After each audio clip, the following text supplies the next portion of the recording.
brother. So we're going to get to it, man. Again, thanks for stopping in, Stewy. It's been a while. You guys out there, it's going to be that's good. Stewy Bryant. What part of Australia you're currently in right now?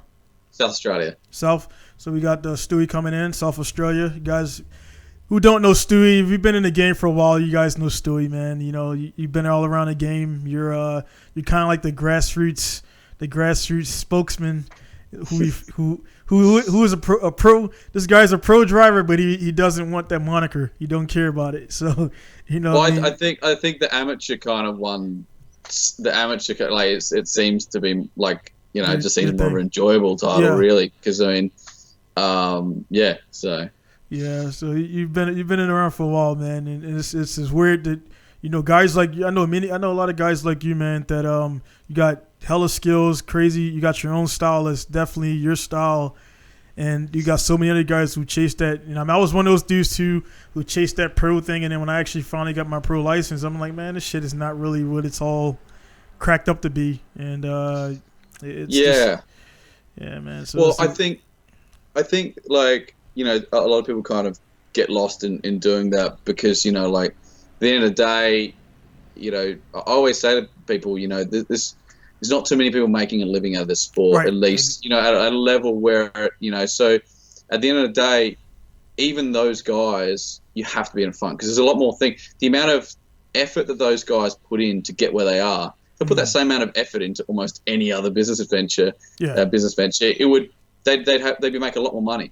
Right. So what you realize is that to be involved in this sport means essentially to be taking, you have to be doing it for fun. Yeah, there has to be a lot of enjoyment that comes out of it. Because otherwise, you're basically sacrificing it. Because you put this much energy into something, you have to, you know, at best you might get some sponsorship out or some money, or you might, if you're lucky enough to make a living out of it. Yeah. But you're still taking a sacrifice. So you have to get enjoyment out of the sport as well. Yeah. And so I've always said to people, I said, you've got to find that balance where, you know, you're still enjoying it, because there's so many people out there where they spend so much time trying to get sponsors and this and that, it becomes less enjoyable. In fact, to the point where they're not enjoying it anymore, and they think, well, but if I could just start making some money out of it, I could do this and whatever. And in the end, they spend so much money to get sponsors because, you know, like when you're having to do certain events and the car's meant to be at a certain level and this and that, you spend so much money just to get a little bit of money back from sponsors, and you don't enjoy it. So realistically, no wonder a lot of these people just be like, fuck this, I'm out of it. Because it makes no sense. You're spending all this money, you're getting a little bit of money back, and you're not enjoying it anymore. The returns just don't exist anymore. So for me, I've kind of always said, you know what, I have to be enjoying it. And if people are willing to support me here and there, you know, if they make good products, I'm happy to, you know, support them, et cetera, et cetera. But at the end of the day, I'm better off just doing it my way, spending a whole lot less on it and doing the things I want to do. And that's why I've never been in that position where I'm like, you know, screw this sport, I'm over it. I've never been in that position because I've never run it in a way where I get worn out from trying to chase something like that. You know, the only thing I chase is I do want to be better. I'm one of the most competitive people, but it's a personal kind of thing. Like I want to be able to do that crazy shit. I want to do that line. You know, with Minami, when I first did Minami back in 2009, 2010 or whatever it was, I'm like, I just wanted to do it, and I wanted to be a nail. I wanted to be able to do it fast, et cetera, et cetera. And that was a goal I had, but it wasn't, I need to be out there making this much money, I need to have this many likes or whatever. It's just, those are the achievements which I was chasing, and I chased them really aggressively, but yeah. Yeah, and then you just like went away, man. But that's what's one of the things that I admired the most about you, man, because like I said before, I seen you going after it because 2009 was my first Matsuri, and I think that's why I met. I think we didn't meet that time. I think it was cause no, I think it was. Was it? Did you go to the spring 2010? Yeah. Yeah, that's where we would have met. Yeah, I'm pretty sure it was the first time because I remember seeing you rock up and all the pink and stuff like that, and I'm like, because you know, like when I saw you get out of the car, I'm like, oh. Not what I expected. It's pink. What was it? 180 or something like that? I had a 30. Well, yeah, it definitely was the second year because the second year I had my R33 with the it had the no. It was I had a white Sylvia, and I painted the bottom pink, and I bought it from Andy, and it had like pink wheels. Yeah. Because that's when I met Cece, I met Ducka, I met all those guys. I met all those guys, man, and it was a nice little run. And I definitely will get into that a little bit later with me, but and you guys just all like kind of got your fill and like disappeared because it changed.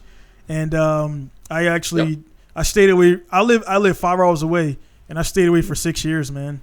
Before I went back, and then when I went back, I'm like, this is why I stayed away. Yep, I think we probably agree on a lot of that. Yeah. I think last time I was there was 2014. Yeah. And I think that was a 2-year break for me. And I came back and I was like, I enjoyed it. A lot of the stuff I was doing was tying up loose ends. I had some cars there and stuff, such and such. Right. So I had to kind of come over anyway.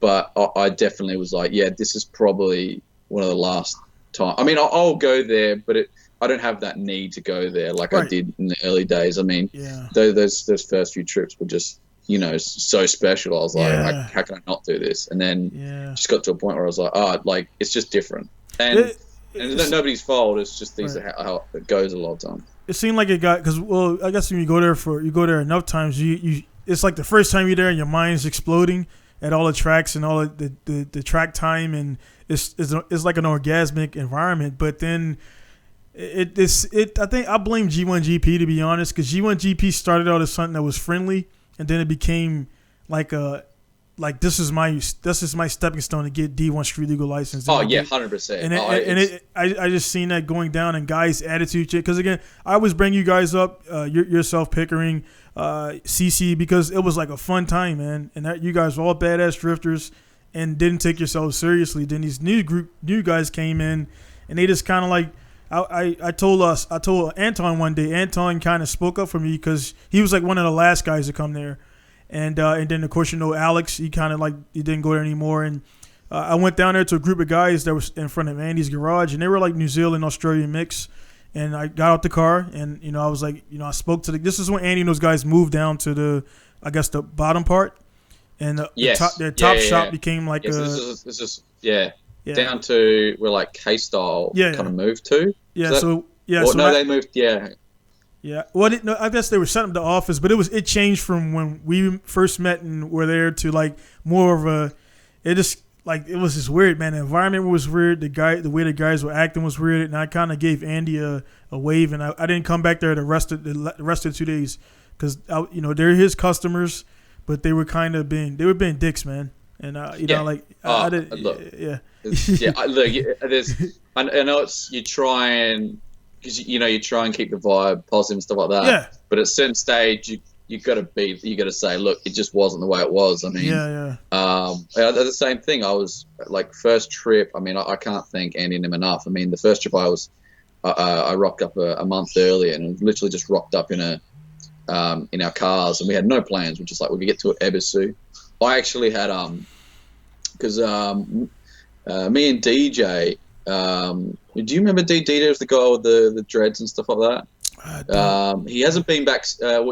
He's been back once since. But so we've been living down in Huckabah and working the snow and stuff like that. And we both had cars, and we just drove up. Like a month before the Matsuri, and it was still snowing. You had the Laurel, or you had the? No, I had an RB26 T78 full like drag setup R32, which I bought down in Kagoshima. I mean, that is a story in itself. But I'd got that, and I'd had that in Huckabah in the snow. So you can imagine it's a pretty practical car to have in the snow. But then so we kind of came up to Ebisu, and what had happened is I actually broke the clutch fork, and I couldn't get it repaired.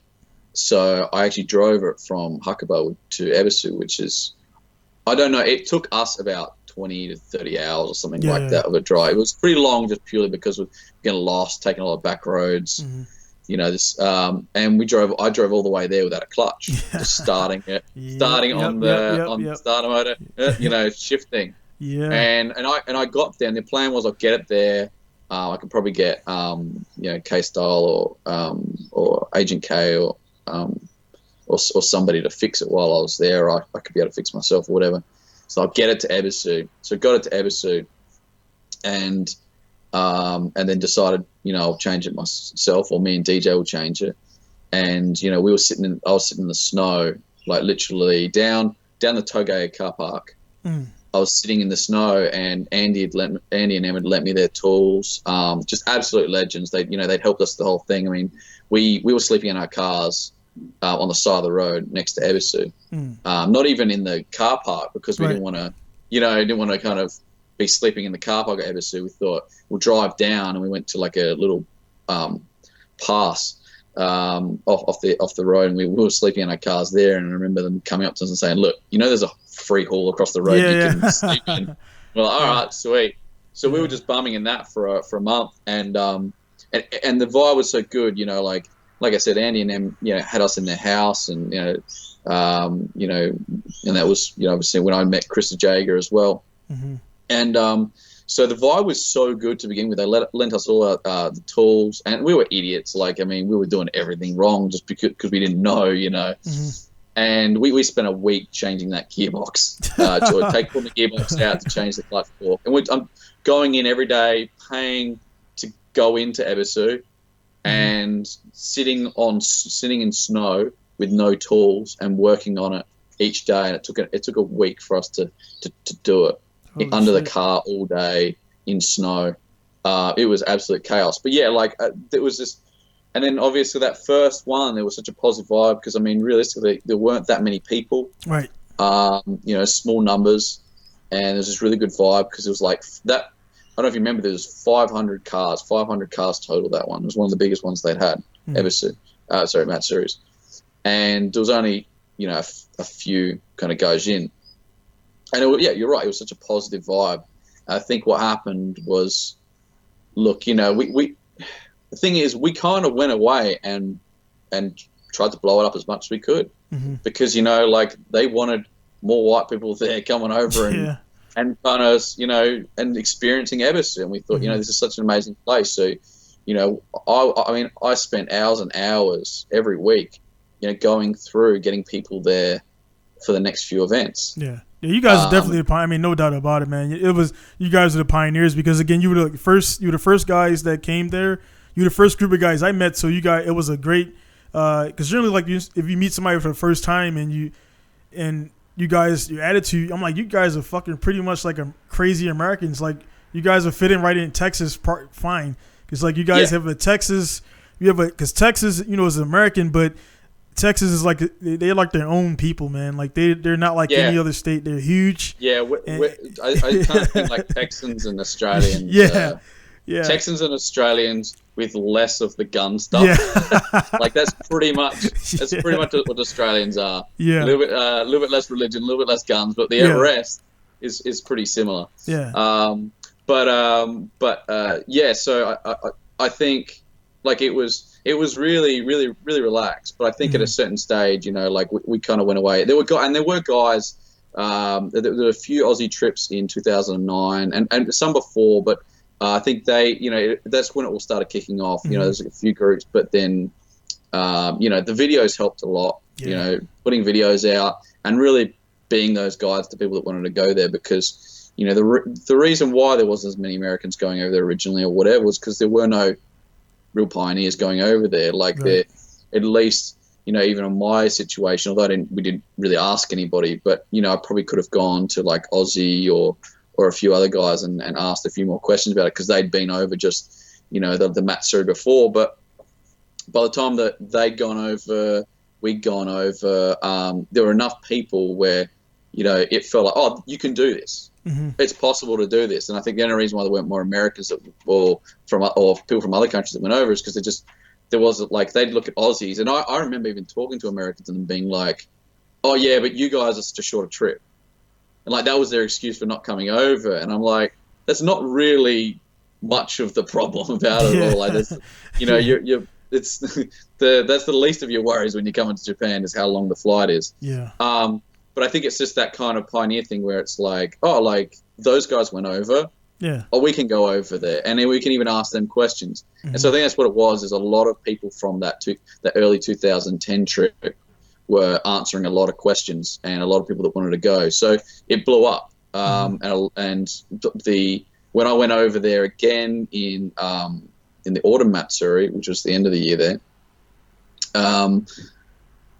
it's just a whole different environment. You know, there were so many more people running around and doing stuff, and you could tell straight away when I went to see Andy and Em, it wasn't that same warm vibe because they were all run off their feet. You know, they couldn't spend any time sitting and chatting. Yeah. And so you kind of realize the dynamic had changed. I mean, it was still like I still think that was a great Matsuri as well.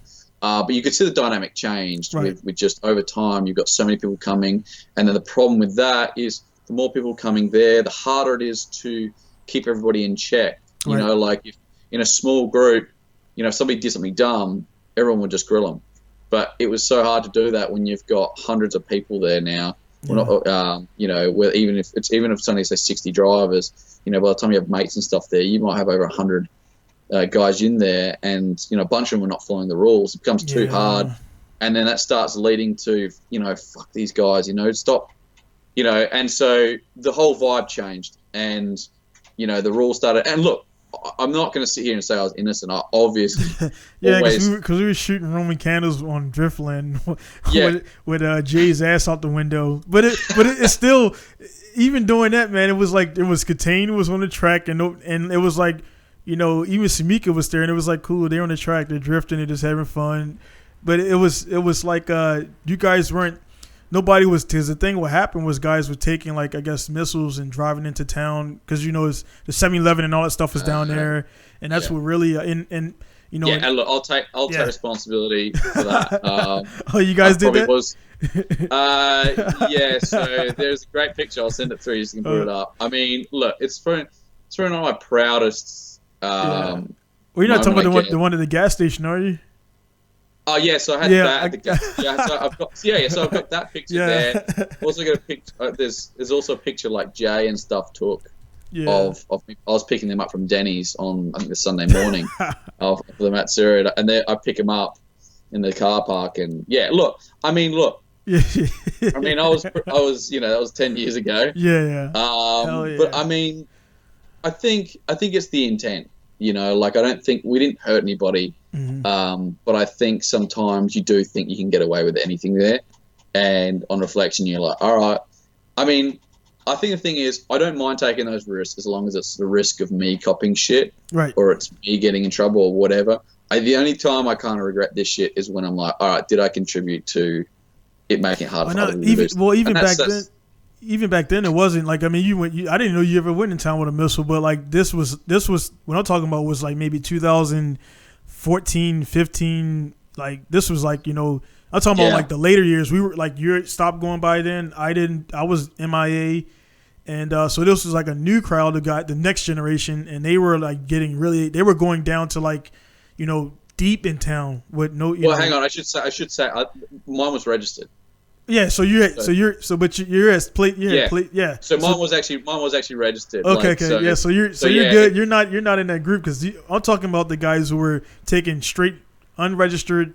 Oh yeah. Sorry, I didn't think about that. Yeah, so that's obviously a whole different. Yeah, that's what I mean. Yeah, those guys were taking. Mine was registered because mine was basically, that was my street car. Yeah. Which I was talking about having and stuff like that, and then and in the end, it was like, all right, this is the last time. This is the last hurrah for this car. So, you know, we'd been drifting it for a while. And then I was like, when it got to Ebisu, it was like, all right, cool. It drifted for a bit. And then when Matsuri came along, it was like, it was going on a truck on Monday.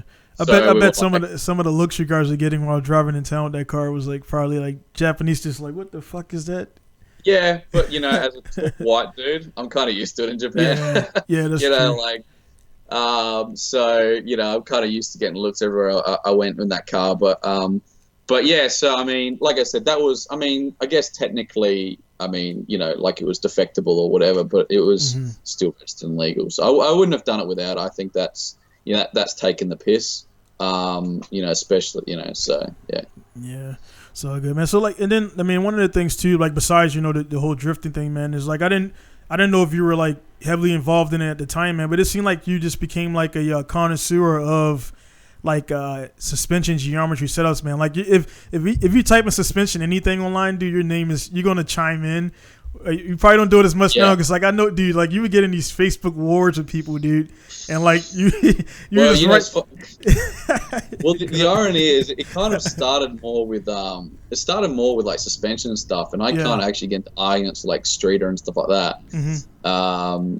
More with, like, you know, it's kind of funny, but like back when I was like really really young, like I was really into suspension, geometry, and getting all that kind of, you know, more rear end grip and stuff like that, and that was more my focus back then. So I get really into like valving and you know, correcting the geometry for that kind of thing, and I kind of get it. Like I get into arguments with Streeter over, like, you know, he'd be like, yeah, running things low and stuff like that. And I'd be like, nah, but it's not optimal. I was that guy back then. And I look back and I think how times have changed, because, you know, if you look at my Laurel, like it's just slammed on its ass.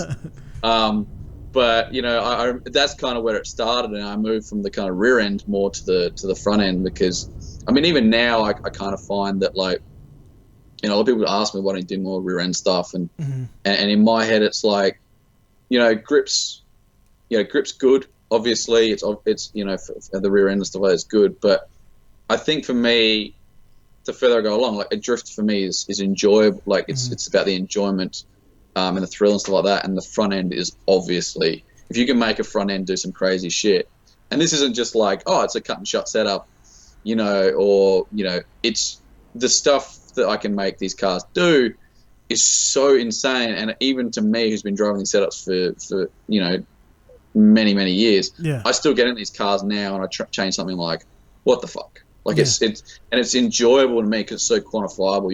You can be like, wow, like you can be backwards at over 150k an hour, get on the pedal, and smoke's going everywhere, and it's, you know, not spinning, it's pulling you through the corner. Obviously you got to do it right, but I find that enjoyable, and I found that, you know, getting grip just wasn't as enjoyable. I mean, like, because the differences are minor. And I always found, when I first used to do it on my 32, the reason why I was doing it is because I go out there on scrappies. And so to have any fighting chance against guys out there on brand new tires, so for me it was like an economical thing. I'm like, if I can do these little tweaks here and there, then I can make my car somewhat be able to, you know, be in the ballpark of keeping up with guys on new tires. I can go out there and scrap tires. And so it was enjoyable and stuff like that. But what I realized is I'd rather be at a slight disadvantage with speed. Like now, if I put new tires on or whatever, like I like having a little bit less of an advantage, because it means that I just have to make it up with my driving.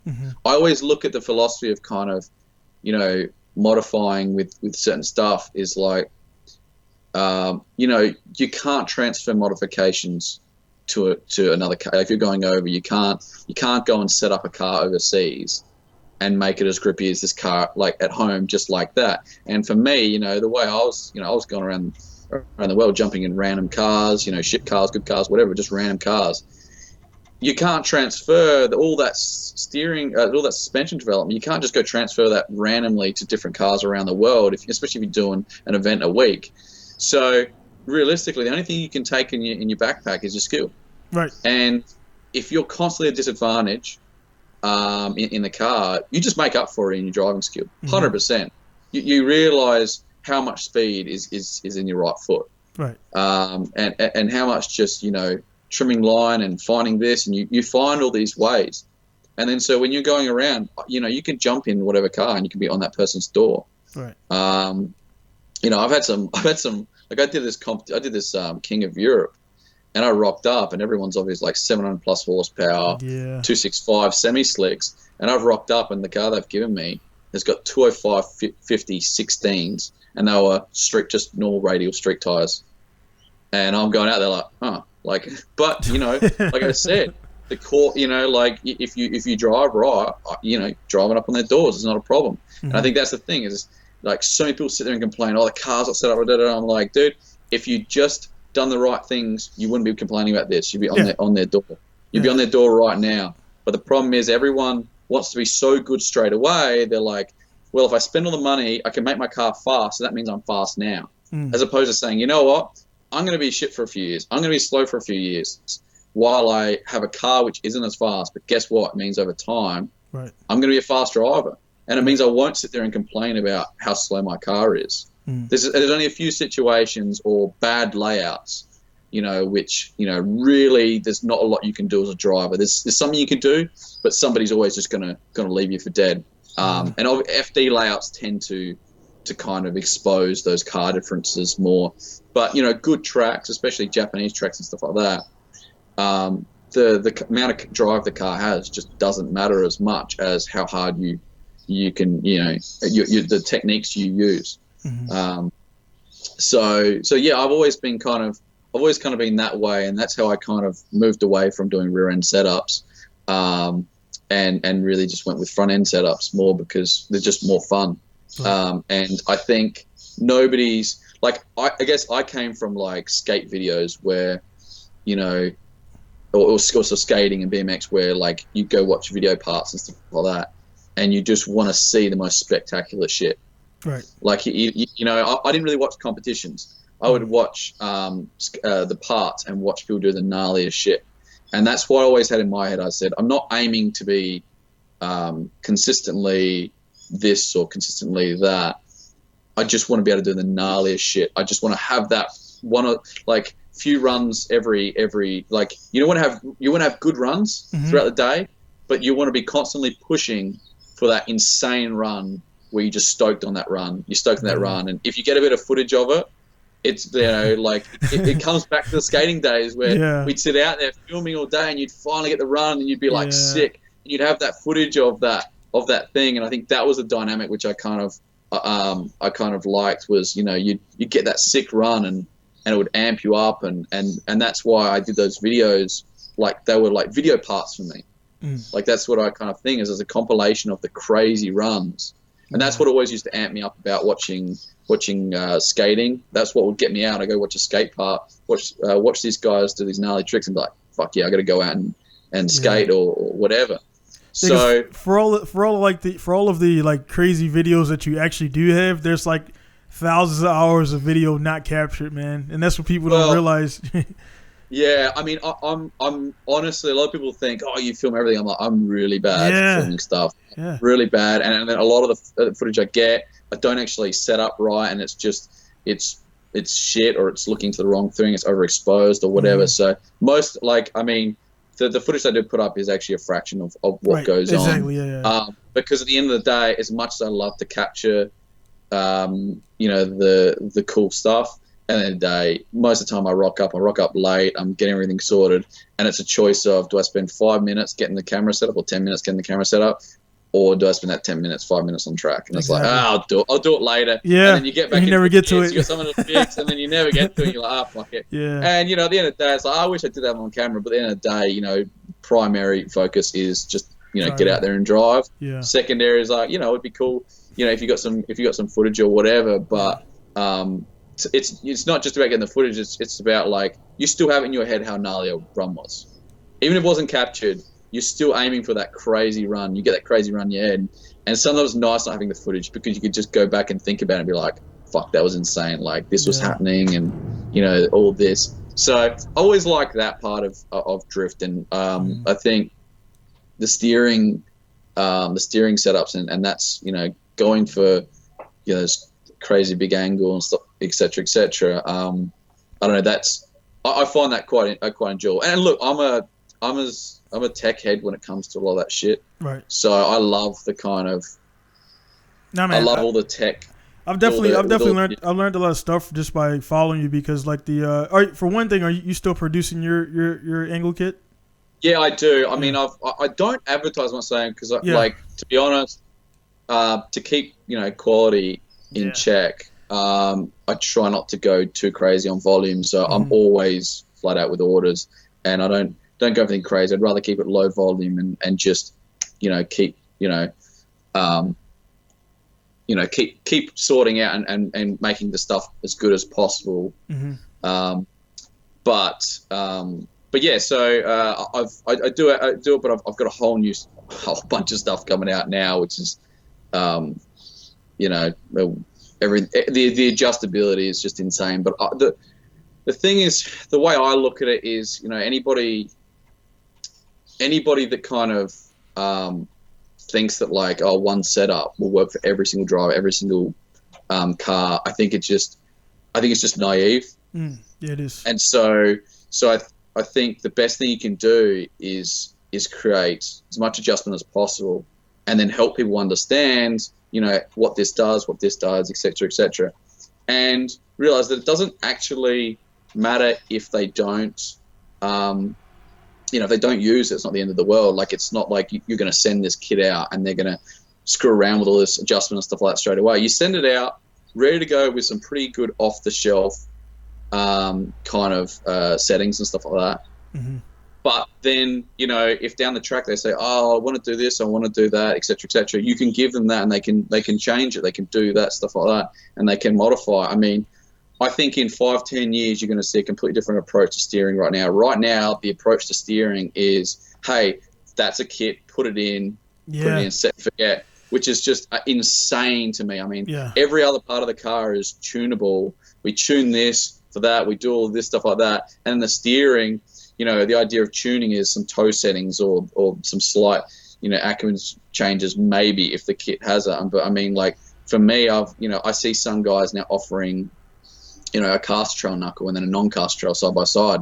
And I'm sitting there like, well, what do you expect the customer to do there? I mean, if they want to experiment with the cast trail, but they don't like it, what do you do there? Because you sell them that knuckle, they try it and they're like, oh, I don't really like it. Yeah. So now they return it and go buy the other one, or like to me, it's like for me, I've been putting cast trail adjustment in my knuckles for many years now. And the reason is because I've got guys that try cast trail and be like, didn't do anything for me, or they don't like it because it puts the wheel back in the guard, right? And they've got clearance issues with the back in the guard, and they think, I really wanted to try cast trail, but I just can't because of the clearance issues. And so, like, I've got guys now that are like, so because my strut tops, they you can change the caster go forward or backwards up to 20 mil each way.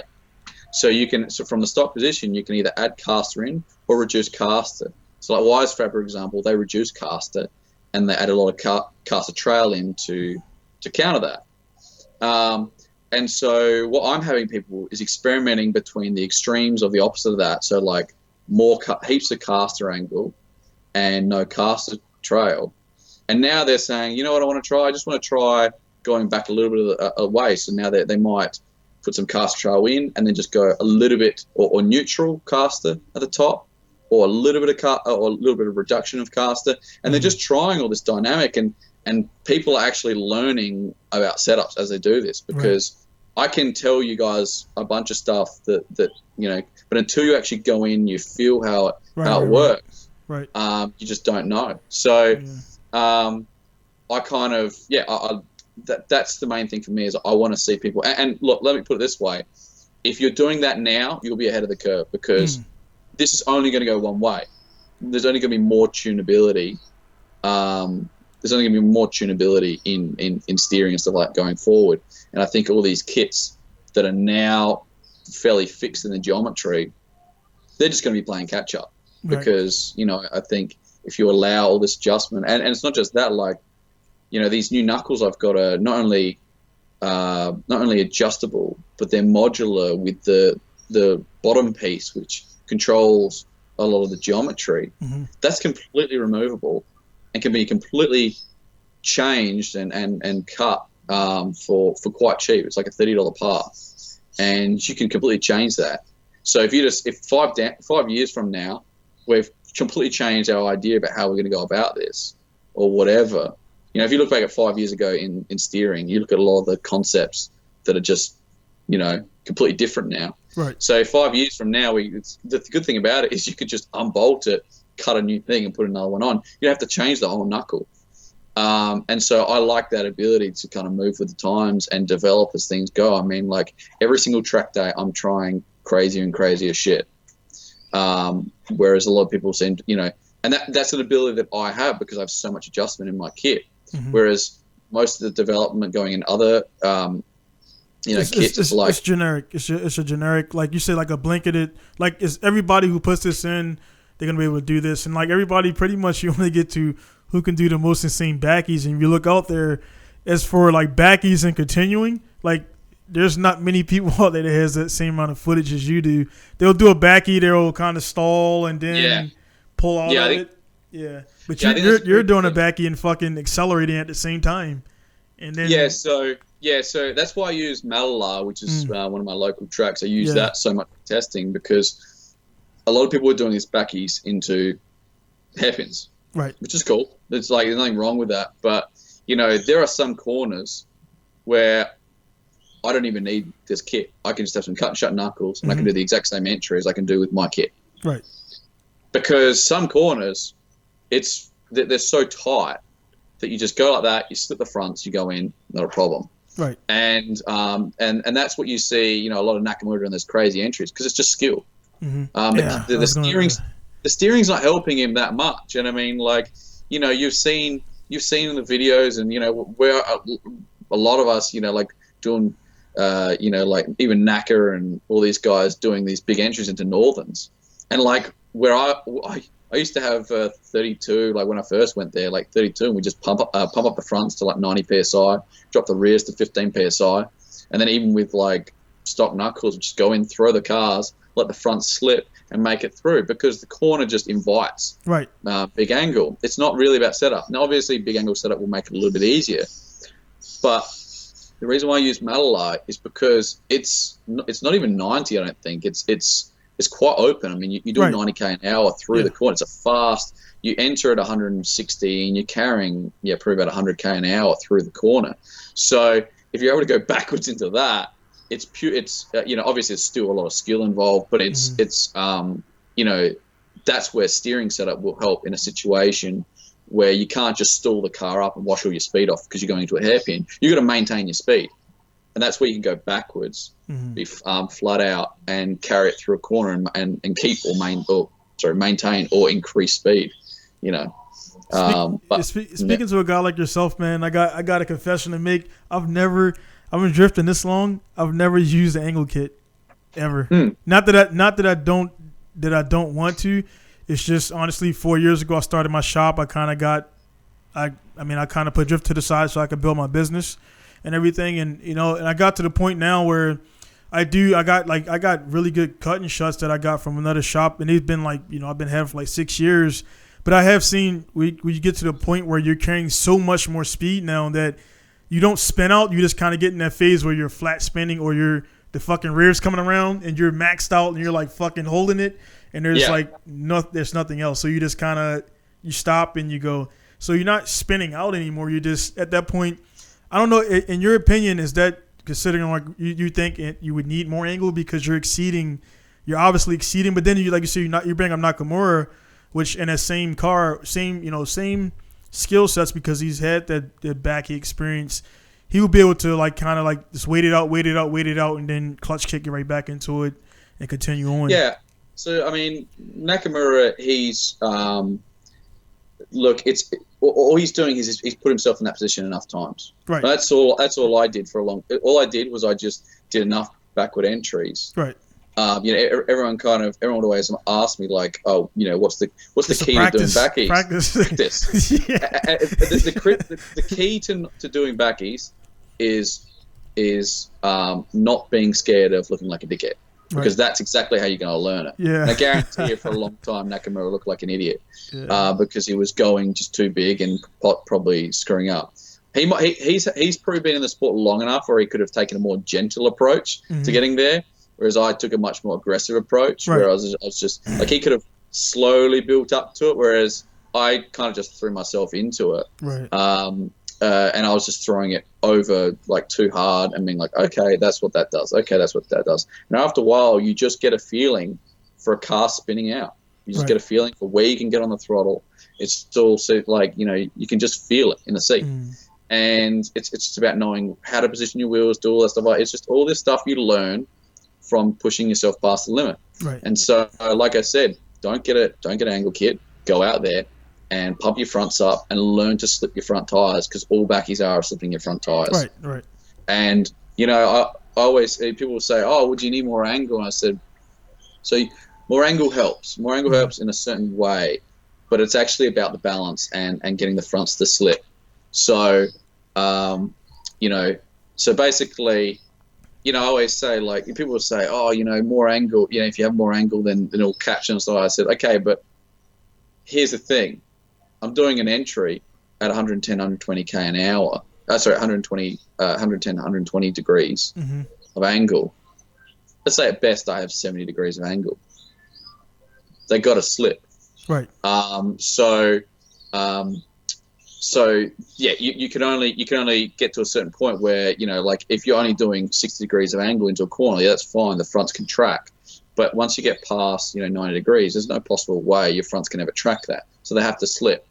And, I'm not going to sit here and knock other steering kits, but there are some other steering kits which are trying to keep the wheels flat through the corner, the front wheels flat through the corner. And I've said that the biggest problem with this is when you get to an oversteer moment, your car is naturally wanting to oversteer more. The rears are slipping out, especially when you transition. The rear, the momentum is oversteer, so the rear wants to keep going, right? Right. And so what you're trying to do there is you're actually trying to bias the rear with grip and reduce the front grip so it can actually neutralize the slide. Because if the fronts keep gripping too much, when you transition out like this and your rear end's here and your front's here, if the fronts have got too much grip, it'll just keep dragging. Right. It'll keep dragging. You want to keep moving you around. What you want is when you snap out, you want the rear to grip up to slow the rotation and the fronts to slip so then they can keep moving forward. So it finds that neutral spot. So all backward entries is finding that forward slide and getting that nice and neutral, and then finding the fronts back into grip.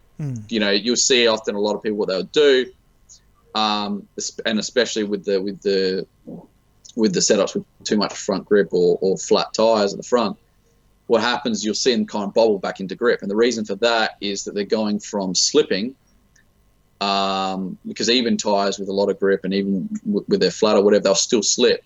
Once you get back into them gripping up, there's this kind of sharp rise to them kind of coming back in, and the kind of car finds itself and it goes in. If you have it full lock, it's like this, and there's bugger all grip there. What happens is, as it kind of finds its way back in, the transition back into grip is a lot more subtle, and so the car doesn't have that wobble, and so you're able to actually. But it just means that you have to be smart about putting the front wheels in the right place, because you don't have as much feel necessarily, because you can't feel them coming back into grip. So you just got to get them in the right position, but it'll be a lot more forgiving. The fronts are slipping, be a lot more forgiving when they come back into tracking the road and you get back onto the gas.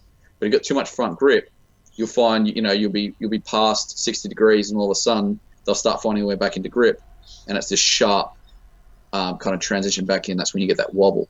Right. So it's kind of hard to explain, but no, it's good. But it's all about balance at the end of the day, and my kits weren't just about big entries. In fact, to be honest, the first idea when I came to making kits was, I want to make something which is like a big angle kit that can do the most gnarly entries, but I want it to feel like a stock cut and shut setup. Yeah, and that's the key. That's the key right there, is the feeling. And because I'm definitely that's the reason why I want to talk to you, man, because like the knowledge you have when the stuff is definitely is there. One thing in the military we call it is for example, boots on ground. It's the difference between being out there in combat, which I have been in combat, and then the guys who study and read the Sun Tzu books, and reading and for theory and actually application. That's where I'm going to buy one of your kits eventually. So I'll get on that waiting list and everything, and it's not gonna be no fucking bro deals. I'll pay full rate because I understand the amount of R&D you put in. Also, I understand dealing with manufacturers is a bitch, because they promise Australian ones too. They don't deliver, and then you go. It took me 5 companies to get hoses produced. 5 fucking companies, man, to get samples, and I got a good company now. So anyway, you yourself, the difference between you and everybody else, I never even touched a YSWeb kit. I never held it. I haven't had a need for it, to be honest.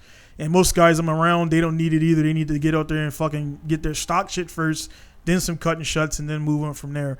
So you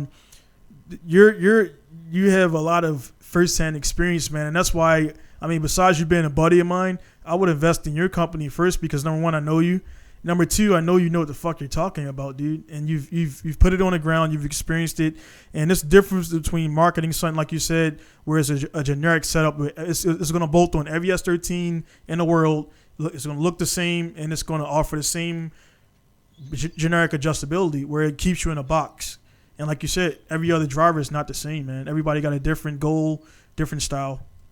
And the risk you have with that is you cannot, like I always say, like, there's setups which I call like knife edge setups, and like they cannot be any more, especially with like how aggressive your Acker-Man is. You cannot be any more aggressive because they'll start crabbing or this will start happening. So if you want to run one of these knife edge setups, the problem with these kits with very little adjustment is they have to pull back a bit, because if they make it too aggressive off the shelf, then it's going to not work for a lot of cars. I mean, I put my steering kit straight from my Laurel into my Zafiro, based the same chassis, it was close enough. Laurel's, tiny bit more flex because they're pillarless or whatever, but, pretty similar chassis, everything the same, reshelled into it. And I found that the Zafiros had way more resistance to crabbing. It just didn't want to crab, so I put it in, and I was like, all right, it seems like, even when rear tires would go low, I just didn't want to crab. I don't know. So I just started chucking in more Acker-Man and stuff like that, and I was throwing more stuff out. I'm like, oh, this is cool how it's doing this. And like, so, I mean, everything else was the same. Coilovers, everything was the same.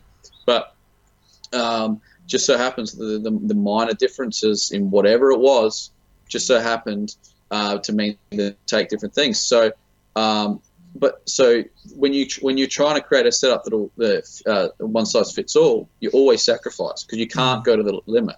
If you create something with so much adjustment, I mean, dude, you could.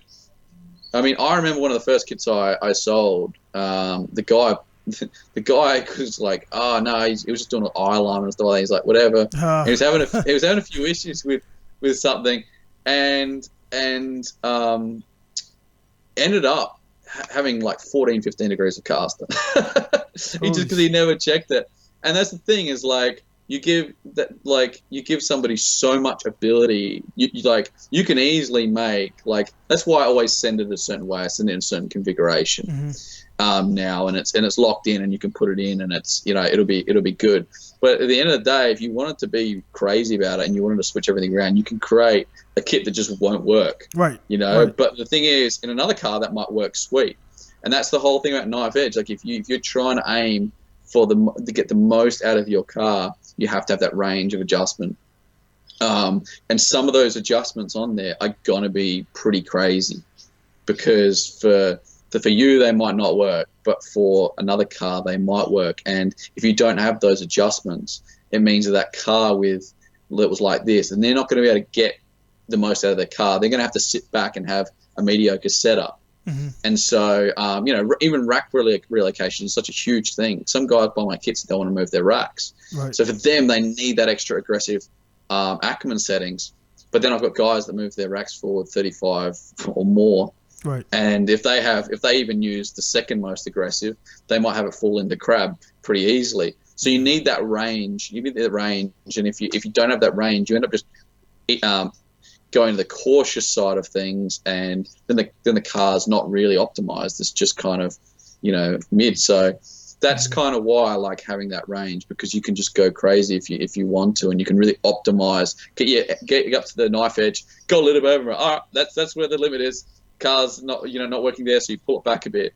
But it's not just that. I mean, I find small tracks you don't want as much Acker-Man as more positive Acker-Man than big tracks. Big tracks you can be way more aggressive in your setup.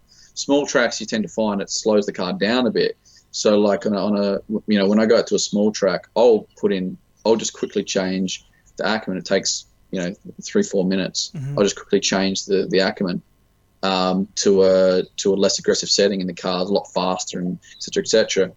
And then if I go to a bigger track, I'll just put more aggressive Acker-Man in, because it means I just go bigger, and because you're not going around as tighter corners. You're able to. So those little things are quite important. I can go up to 6 degrees difference in Acker-Man based on the track. And so these are the kind of things, like I've played around with different KPI on each side. Mm-hmm. So like Malala, for example, turn 1 and turn 2. Turn 1 is this big right-hander. It's all washing speed and like it's very high speed and it's all about big entry. And then going around turn 2, it's just a sweeper. So you don't have that huge weight, you don't have that huge fall onto it. And so typically what I'll do is I'll run different KPI because when you're coming in on the right hander, your left is being loaded up like crazy. So you might want to just flatten it out a bit. I say the biggest thing, man, I was eventually going to get into it, man, but you like I say, man, I know suspension is very it's one of those things you really like, and it's one of those things where like you mentioned a guy who was eyeballing. I was one of those guys too, until I got my first laser alignment, and after that, dude, it changed my life as far as my tire wear, even tire wear all the way across. If you don't got any crazy setup, the handling and stuff like that. I mean, I'm good at zeroizing, but I would get it enough to drive to the alignment rack and then get them on there and do the things because you just can't. I'm pretty sure you're good at doing string alignments and things like that. I do eye alignment just like at the track if I'm playing around with toe. Yeah. But besides that, try not to fuck around with caster too much. Camber you can do pretty easily. Like the easiest thing to do with camber is get a big square, a big right angle, and just put it next to the wheel, hold it up against the wheel, and then measure from the tip that's pointing out, because you put it on the wheel, it gets to the wheel, push it down to the ground, and then obviously the other part will go up just a little bit because it's leaning like that. Right. And then you measure what that's off the ground, and then you just chuck in the trigonometry calculator, and it'll actually tell you what degree that is. So that's how I do. That's why I do obviously I might get it lasered as well, but but I try not to fuck around. I try to get the camber right for laser aligners because it's a process which, if you align at the bottom, it's kind of a bitch because it moves everything out. And if you do it at the top, it's a bit of a hassle because you got to kind of get the weight off it and knock it, and it's just. So I try to get the camber pretty right when I go to the laser liner. So all we got to do is knock out toe and caster. But with the KPI. Sorry, I was kingpin inclination or steering. Okay. So I was running kind of the staggered. So I'd have different KPI on one side than the other side because when you come into turn 1, it'd lean. You're going hard in and you're pulling in, and so I'd have the KPI set up so it wasn't rolling over as much on that wheel. And then when you'd flick around, because it wasn't coming in as hard, it wasn't rolling in as hard because you're on just a sweeper, as opposed to coming in hard into a fast corner, then I'd have this one a bit more neutral. So basically you can play around with these staggered setups. And I've been doing that. Like my old 32 back in like 2011, 2012, I was actually I was putting on, with it, like elongating the holes and then putting these things in, kind of the old teens and stuff you used to have with that adjustment there. I'd run staggered each side for that kind of thing. And so these are like kind of the cool things that people can start playing around with, which, like always these new knuckles, I've got that adjustable KPI. It's like up to 10 degrees, which is huge. So you can change it up to 10 degrees. I mean, that's a massive amount, and you can start playing around with these staggered setups and everything. So that's what I kind of like is people being able to play with stuff. But the problem is if it becomes too hard to do, you just don't want to bother with it. So I'm trying to make everything as easy as possible. The caster trail, to change your caster trail, takes, I don't know, let's say 5 minutes aside to change a caster trail. And so I want people to kind of experiment with that and be like, yeah, shit, I like how this works, or, or just finding a happy medium. So, yeah, I mean, it's really interesting stuff for me. And the thing about, I build cars, I drive cars, and I crash cars. So they're the most critical things you need to do when you're building a kit, because there's a lot of kits out there which you can tell they're not designed by people that build cars. You're like, how the fuck am I meant to get this nut? Oh, you know what I mean? It's like, and it's just so annoying. Although you look at other stuff and it's like, all right, this was tested by somebody that's so that their testing process is, let's put it in this guy's car, let him do some laps for a day by himself on a solo thing, and gives you a thumbs up at the end of the day. We're like, yep, sweet. Yeah, Send for it, free go to parts. production. And I'm sitting there like, mate, I'll give you some of the kind of things I do when I prototype my stuff. Right. So most of my stuff is made out of material called Bisalloy 80. And it's a sheet metal that we get here, and it's down at, like, they use it because we like do shipbuilding and stuff like that. So it's there's like this basically the grade is also they use it for like armor and stuff like that. But it's similar properties to 4140 chromoly, but you can get it. And so that's stuff I use for most of it, which is it's pretty gnarly stuff. It's about 3-4 times stronger than mild steel. So I'll prototype in the most. I'll start with the most janky versions that I'll weld together in mild steel. Test if they fail, and sometimes I'll make it so that like I basically want them to fail. I just want to see where it's going to fail, where I need to know it's going to fail. So, like, for example, these knuckles I did in this real janky kind of way, and I could see where they were bending, and I was like, oh, that's really interesting because it's not a way that you would expect them to bend. And so it taught me a lot about, like no simulation could tell you that. Right. But going out there and doing it, I could see that I'm bending there. I was like, oh, that's perfect. Like, that's easy kind of thing. So the next prototypes I was doing were, pretty much the, final design, but they're done in mild steel, just 3-4 times weaker. And then so I'd go out there and I would hit shit. I'd aim for curbs. I'd do everything I could. I'd leave stuff I'd just nip things up and have things loose. And I'd come in and things would be loose.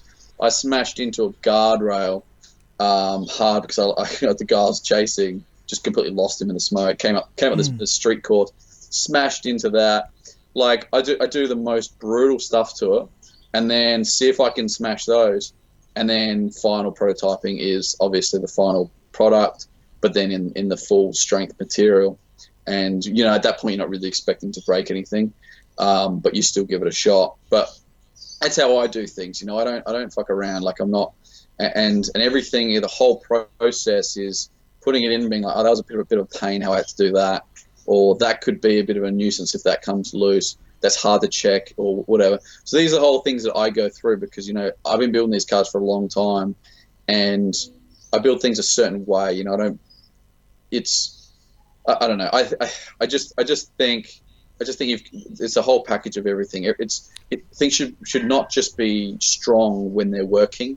They should be idiot proof as well because, I'm an idiot. Everyone, most good drivers I know are idiots. Things come loose, things don't get installed properly in the rush of things, and in my head, I try and make it so that it's as idiot proof as possible because stuff can happen. It's not just about being strong when everything's going well. It's about being strong when everything's not going well as well. And the other thing is it's about making things fail in a way which keeps you out on track. Everyone, no one wants to talk about crashing. No one wants to talk about it as if it happens. Everyone kind of thinks, well, if you crash, then that's your day over. You shouldn't crash. And I'm like, well, that's just a stupid opinion to have. That's guys will say shit like that as guys who, like you say, they don't, like you said when we started, they don't push to get better. They just they're good, but they're satisfied, and they won't keep hitting Manami and keep hitting it until they get that perfect line in entry and third gear and all that good stuff, man. Yeah, no, and I think so. Like for me, I look at it logically and say, well, if anything's going to fail, I'd rather that fail first. Right. I'd rather, So for me, it should be about how expensive the part is to replace, how easy it is to replace, and how easy it is to get that part at the track or from a harvester or whatever. So, I try to make it so that the failure points are often bolts, which you can go down and get another one, or hopefully sometimes you can pull it out of a car. Like if someone's got a crashed car, you're like, I'll just grab that M12 out of the whatever, and so if your mate's kind of like, yeah, just take whatever you need off the car, hopefully, it's that kind of stuff where or that person has a spare, nuts and bolts in their bolt bin or whatever, so they can take those. So I like that kind of thing where, like if somebody has a big crash or whatever and it's big enough to bend something, you know what, they can still get it back out on the track. You know, like, and that to me is one of the fundamental kind of ideas. But Yeah, no doubt. Do you got on your website, man? Do you have like a like just a basic, not well, I guess basic to advanced, like just Acker-Man, all that stuff, man? Do you have like a thing on your website that explains this stuff to like say like guy, most guy, well, I guess most guys coming towards you already have a fair bit of knowledge, but shouldn't be any noobs trying to get a kit like yours because they got levels to progress through before they even need a kit like yours. That's the funny thing because like.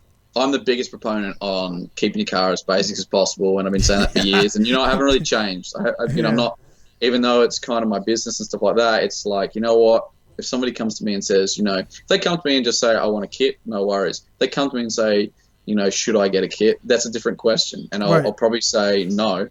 Right. I say, but I also one thing is I've also started appreciating the fact that there are a lot of people out there that aren't that interested in progressing as drivers, and I don't think there's anything wrong with that. Like, I think if Japan taught me anything, everyone says, "Oh, is everyone in Japan like amazing drivers?" I said, no. If you were to take every single drifter over there and if you average them out, they're probably worse drifters than other places in the world because they have more casual people that just rock up to the track and they just enjoy drifting their car. They're not drifters, but they rock up to the track just in their daily driver. They just drive there. They're not interested in necessarily, obviously the good drivers in Japan I consider the best in the world, but most of the or a lot of them, probably less now, but certainly back in the day, a lot of them were just casual drivers that would just rock up to the track and they just wanted to be able to drift and go home. They weren't thinking about progressing and doing this and they don't care about, driving a shit car for a long time because it makes you a better driver and this and this. They don't care about that. They want to rock up, enjoy their car,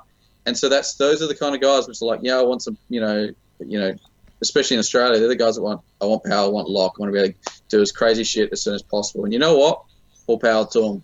And I'm not in the business of trying to talk them out of getting a kit. And I've accepted that now, where it's like, you know what? If you just want a car which is crazy to drive straight off the bat, that's your game. So be it.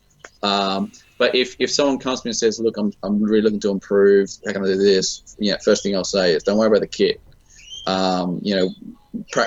Work on your driving, and but it is hard when people and come and do that. But there are newbies which come to and do that. But at the end of the day, what I say is, look, and not even just newbies as drivers, people that aren't really into working on their cars that much. They're not into the tech side of things. So for those guys, pretty simple. I'll send it out ready to go like any other kit off the shelf. We'll still have a bit more adjustment, but as you get it, because most of the adjustment's modular, the kit will come ready to go in a good configuration. It'll be a fairly mediocre, like it won't be like I said, knife edge setup. It'll be like more of a midway setup. So you better put it in, and it'll be great straight off the bat. And then if a few years down the track, if they decide, I want to look into, experimenting with this, experimenting with that, it's there. And I know a bunch of guys which bought my stuff, had no idea about steering. They've had my kits for a few years, and now these guys talk to me, and they know all this shit, and I'm sitting there like, I noticed how when I did this and did that, I'm like, yeah, that's sick. Like, and because what happens is when you put these kits in your car and you realize how much of a difference it makes, you get interested in it. Right. Like when what interested me about suspension originally was when I started putting modifications in, like, oh my god, this car handles so much better, and so I got interested into it. And same as steering, it's like when I started putting knuckles in my car, I'm like, oh my god, my car's so much more fun to drive. Yeah, I want to know more about this, and I want to play more with this, and that's what I think that's what I think it's all about. So I got the guys with no idea, send them out the kit, they put it in as it's bolted together, they put it in, they just adjust toe cast or whatever, at their aligner does it. And then maybe I'll never hear anything from them. But often a lot of drivers come back to me because they know that, like, they can come to me and ask me questions, but they'll come to me and say, hey, wouldn't mind playing around with this. And I'll be like, yeah, sweet, man, you can try doing that, you can try doing that. And they're like, sweet, go away, try it. And they'll come back, and they always come back and report stuff to me because they're so excited about how this changed this and did that. And then all of a sudden, those are guys who normally go away and learn more and more about it. So, I kind of like that whole culture around it, not just, set and forget. But there are a lot of guys which have not touched their kit in 2 or 3 years and just put it in, bolted it in, and they're like, yep, love it. Yeah. You know, like even Yeah. Zach Pole over in New Zealand, that guy's absolutely going so hard right now. And, you know, he's a real tech head. He knows so much about this steering stuff. But even he's come to me and he said, like, when we put it in originally, I said, oh, do you want to, like, play around with this? And he's come to me and he's like about a year or so ago, or maybe less, he's just like, I'm just like, oh, do you want to try this new stuff? And he's like, look, car feels really good right now. I just don't even let's leave it alone. It feels so good. But now he's getting to a point where he's like, you know what? No, I want to try that stuff now. I really want to experiment with this because he's, you know, he's pushing further and he's like, yeah, right. like, so he wants to experiment more. So we're about to send him over some new gear to update his kit and stuff like that, so that he can really experiment. But like I said, he's a super tech head. He knows everything that's going on with it. So sometimes it's, you know, even then you put it in, it feels so good, and you're like, don't want to touch it, you know. Yeah.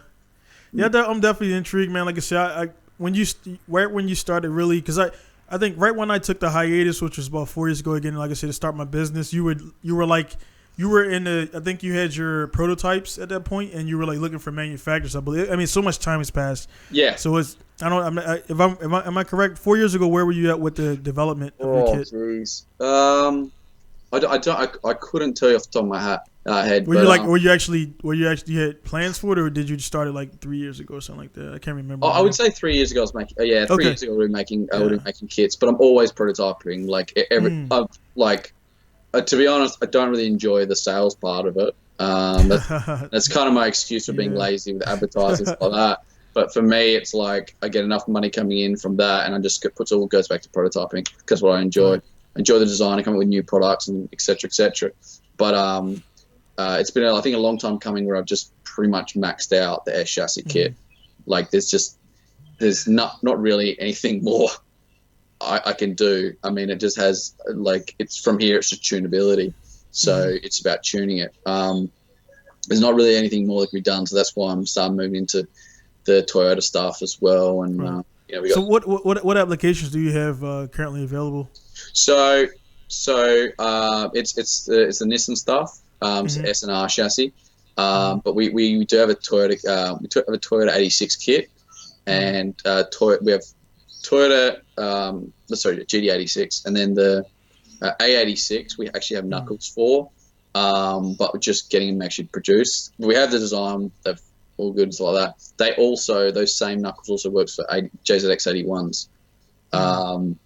Like it's slight different because the holes and but they're essentially the same design because they're very similar things. So, but yeah, so we've done JZX81 kits and stuff like that. But that's really just because we had a bunch of demand for it. But a few people that were really requesting it. But there's obviously not a huge amount of demand for 81 stuff. It was just a cool little project or whatever. But yeah, so. Kind of going into that, I want to do more with the 350s and 370s. Yeah, it seems like they're becoming like it's crazy how much time passed when you're in something. And I remember the 350 coming out, you know, back when it came out 2002, 2003 or whatever or something like that, and it was like the hottest car on the block. And now, you know, you get a 350Z for what, 2, 3K, 4K. Yeah. And you chuck them around like they're becoming like the new S13s because they're going away. And I see Luke kicking one around now with the multicolored gray my daily actually is a 350Z. It's a Stagia 350S, which is a Z wagon. Yeah. Yeah, man, it's pretty cool. So I drift that shit around in the snow and everything.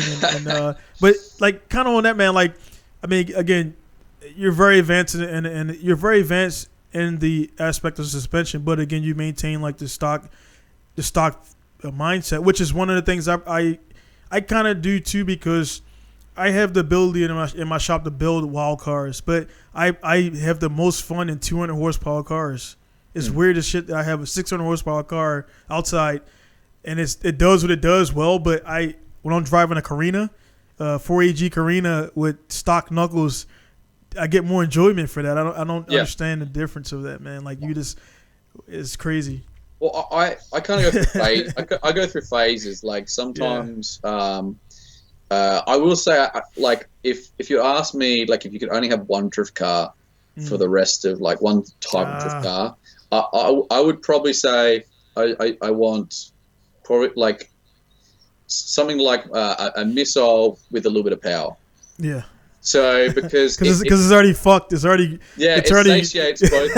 It satiates both the kind of things because there. Don't get me wrong. I love throwing around low power cars, but your ability, like you're limited to. When I started kind of drifting, I had 32, and it had like 150 kilowatts or whatever was that, like 200 horsepower, whatever. Not much more than stock. And the biggest thing I had is, I think everybody, as they got better as drivers, would get better cars. Whereas now it's not the case. A lot of people have basic cars as well, and we're learning that now. But when I started, as you got better, and especially in Australia, you get more power. And then so, everyone would kind of, as you get better, everyone would kind of drive with each other, and especially Malala, you get this big straight in the middle. So when I was getting better, but I had no one to drive with because everyone had so much more power, more everything than me. And so I found myself kind of in this little weird place where I was trying to keep up with everybody with low-powered scrappies or whatever on big, fast courses with big straights in the middle of it. So I got to a point where I realized, like, I need to go more power. Not because I wanted more power through the corner or whatever, it's just so I could keep up with people. And that's kind of the same thing with, like, I loved having a missile with a bit of power, because I could just thrash it with whoever. I didn't care.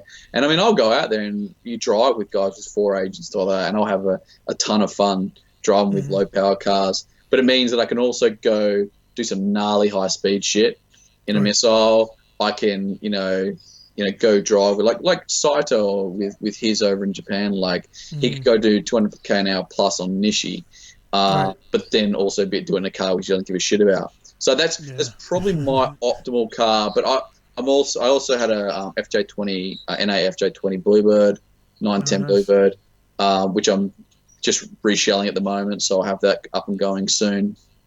But I love driving that car because, once again, you just have to work for every single everything, and and I love having cars like that on like small courses like X Park, where it's just because there's no straights or anything like that. So if you drive hard enough, you can keep up with the fast cars there.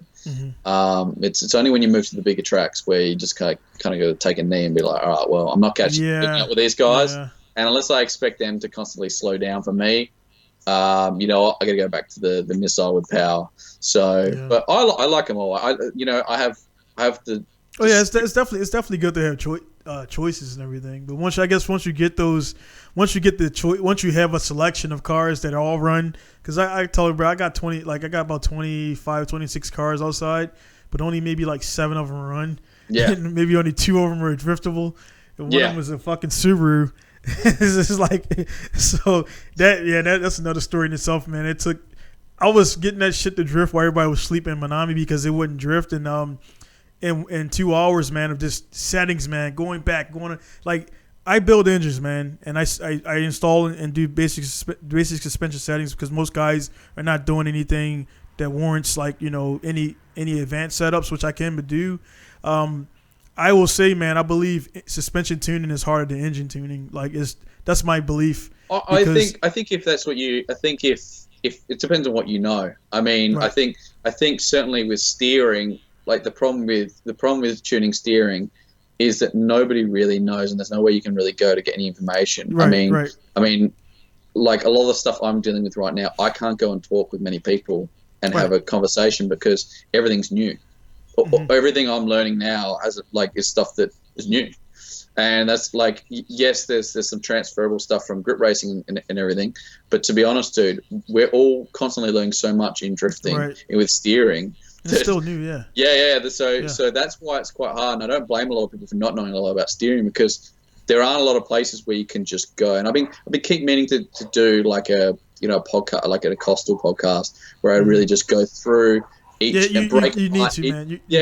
Look, I had it set up to go like I just had so many issues with recording and stuff like that. I was like, I'll get to it, and I've been so busy with everything. So, but I need to do it where I just go through and break down every single thing, because as I rush through this, I realize I'm not really. You can't hit everything. You can't exactly.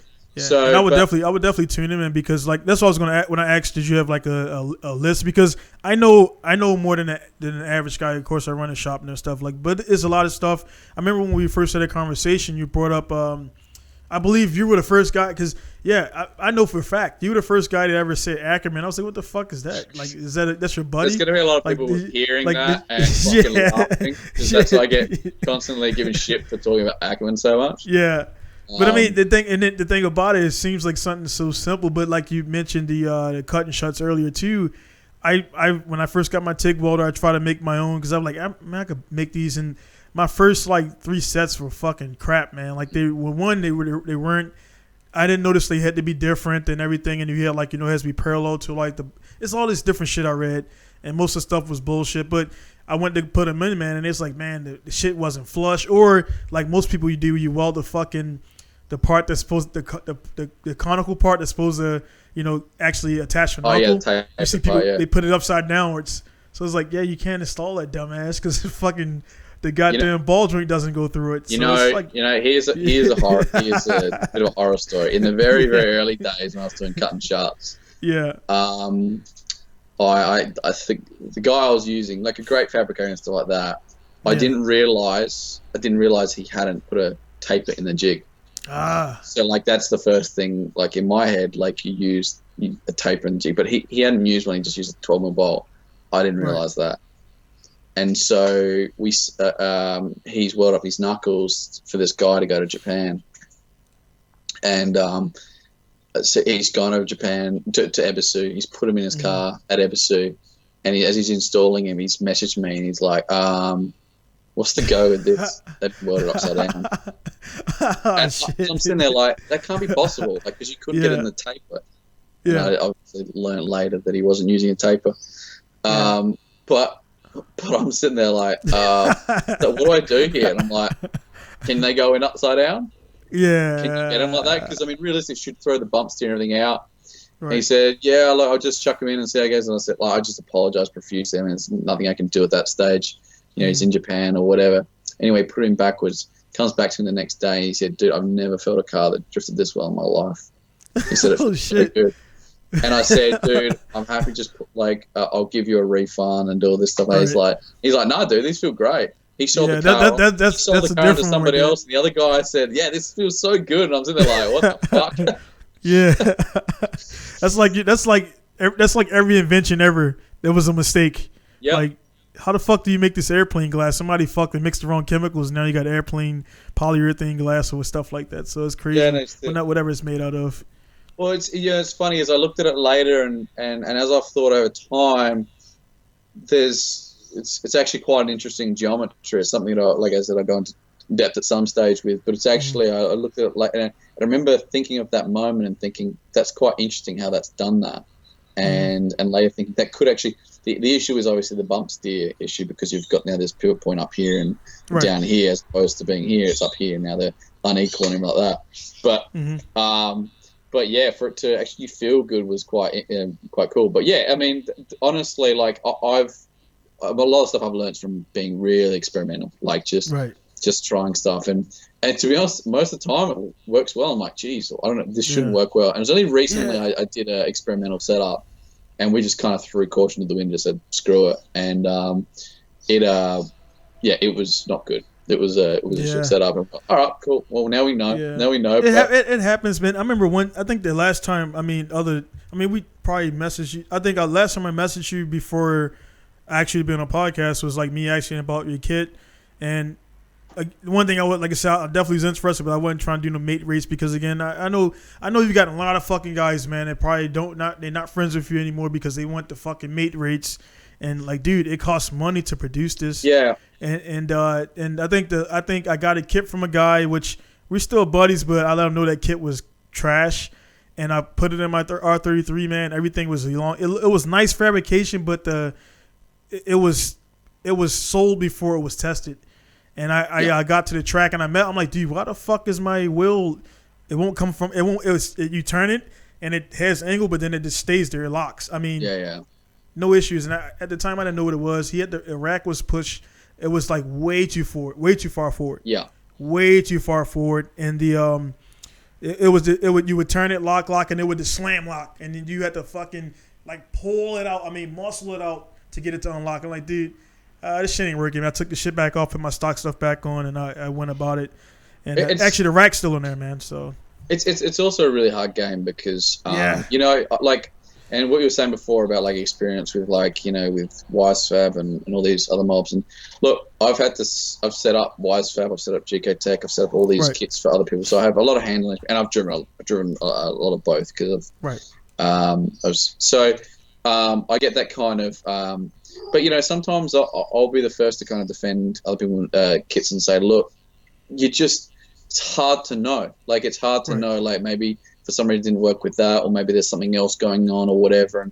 But if he's selling kits without testing it, it's pretty hard to kind of. Recipe, but you know, there's often times when people will say, oh, you know, I got this kit such and such and it's trash or whatever. And I'll be like, well, I know I've seen on other cars that there's been proven. I know it can work. Right. So either maybe it's just not suiting your setup, or this or that. But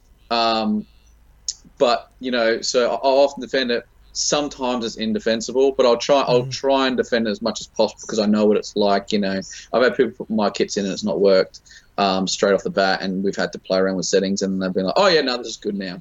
You know, I've had, and it's not just that, dude. I've had kits where, so because, you know, because of like some of the kits are like, I'll not just sell like I won't just sell like a kit like it. I'll sell, you know, the arms alone or whatever. Right. And you know, I've sold it to some people they've bought my arms, and the strut tops, but they've run somebody else's knuckles. I won't say whose.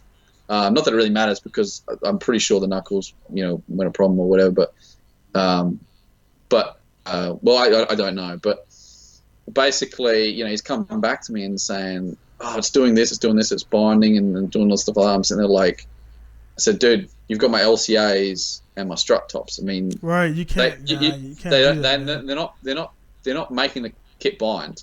I said they set a pretty basic geometry, and you know, they're really just, their job is to give you clearance, reduce flex. Yeah, they can give you adjustment, but ultimately they're not setting any geometry like a knuckle. Like a knuckle, you know, a knuckle's what's typically going to cause bind, or it's rack location, or it's a combination of your settings which is causing it.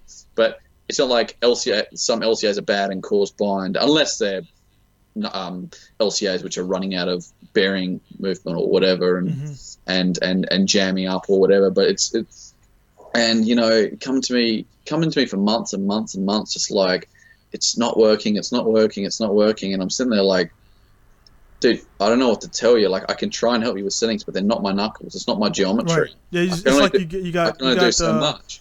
You're complaining the knuckles. Essentially, the knuckles feel bad, but they're not my knuckles. But I think it's the lack of understanding of how this stuff works, and people. But they don't want to go to that manufacturer because it's easy to come to me because I'm accessible, and it's like, dude, I'll help you where I can. But you can't blame this stuff. But that's the stuff you deal with, dude. And like, I know for a fact he was going around and saying, I've got a Acostal, and then also I've got problems. And I'm sitting there like, dude, like, you know, like I had a guy I sold a kit to, and you would know him, but I won't say his name. But he was banging my kit for ages and ages and ages because he's having all these problems with it, like the steering, like fully like tightening up and binding, but it wasn't like a steering bind. And it's gone on for ages and ages and ages about it. And I kept saying, well, it sounds like it could be like this, or your crossmember, or this is, or whatever. And I said I would pull that crossmember out because it's just been cut and shut by somebody. And I said I'd pull that crossmember, stock one in. And you know, a whole bunch of like physical things like that, like the steering, the column was touching dump because it was a JZ, and you know, the pump issues and stuff like that. So there's a whole bunch of stuff I'm saying, could be this, could be this, could be this. It's not the kit. But, you know, keep trying this, but just kept bagging the kit, kept telling everybody, you know, it was the kit was the problem, and then finally takes the crossmember out, puts a stock cross. No, what he did is he put the old steering he had back in, had the exact same problem, and then finally changed the crossmember, and the crossmember had actually been welded crooked, and it was, I don't know if it was bending the rack or if it was just whatever was happening, but it so that was the problem. Yeah, and that's. I mean, case in point, you brought up a little bit earlier. You were saying like people would throw them in there, and like some people, you would think most customers, you don't want to talk down to the customer, but some people, the things that you would take into consideration, most people would not. And one thing, because I deal with a lot here, and I've set a lot of suspension. Some chats there, these cars are 25 years old. You don't know the history, and sometimes I've seen guys where their pickup points were different levels. Yeah. The actual frame. Yeah. I'm like, dude, it doesn't matter how much we align this, your rails are bent. And I had to tell one customer that, I'm like, dude, he was like, man, it's off. I'm like, dude, I showed you the pictures. You could take the radiator off. You could see physically one is like a 2 centimeters or whatever higher than the other one. That's fucking up your geometry. I just like using metric. I like hearing American. Yeah. You've been in Japan long enough. I've been in Japan too long, dude. I don't even know. Like, I know I'm all like, I'm centimeters and KPA and man. Yeah, but dude, and like especially these Nissans, like these old Nissans, man. All the cast rod brackets are fucked. Yeah. All the cross members are fucked. I mean, I've got a whole bunch of ones sitting there, and I go through them, finding ones without little hairline cracks, and not real visible ones, but you got to go look for them. Yep. And so most people think, my cross members are right. I guarantee if you had a good look over it, you'll find hairline cracks all through it. Yep. And you know what bind loves, what oversteering loves, all the bad feelings that happen with kits love. They love flex. They'll find that flex, and as soon as they have that flex, they'll pull into bind. They'll do all the bad stuff that you don't like, and so always tell people the first thing you do is get rid of all that flex, because that doesn't make a huge difference in cut and shut setups, because you're not pushing to the limits. Like everything is kind of, it's hard to explain all that, but the more the knuckle turns around, the more sensitive it becomes to any flex, because any movement, this or whatever, a small amount of flex will mean the wheel can move a long way. Right. And so I always say you've got to get rid of that flex. You've got to get rid of flex, and you get a perfectly good kit, but you start putting rose joints in, you start doing all that, and all that flex starts showing its head, and that's what's going to cause all these fucking problems. So, I don't know if you've seen that cross member I've got that's coming out, whatever, but I'm really, really excited to kind of see more people using that, because it just tidies everything up, makes everything all mounted so solidly. And that's really finally what's happening, because I did see one. You had one that had multiple you had multiple adjustments on the member itself, like that one. That's the one in development, or So I've seen it. Yeah. It has adjustment as well, but essentially what it does is, instead of having a cross member at the going through the middle, and then 2 cast rod brackets going to the front, what it does is each side is actually its own package. Right. And then it links together with chromoly tube, chromoly on the back, chromoly.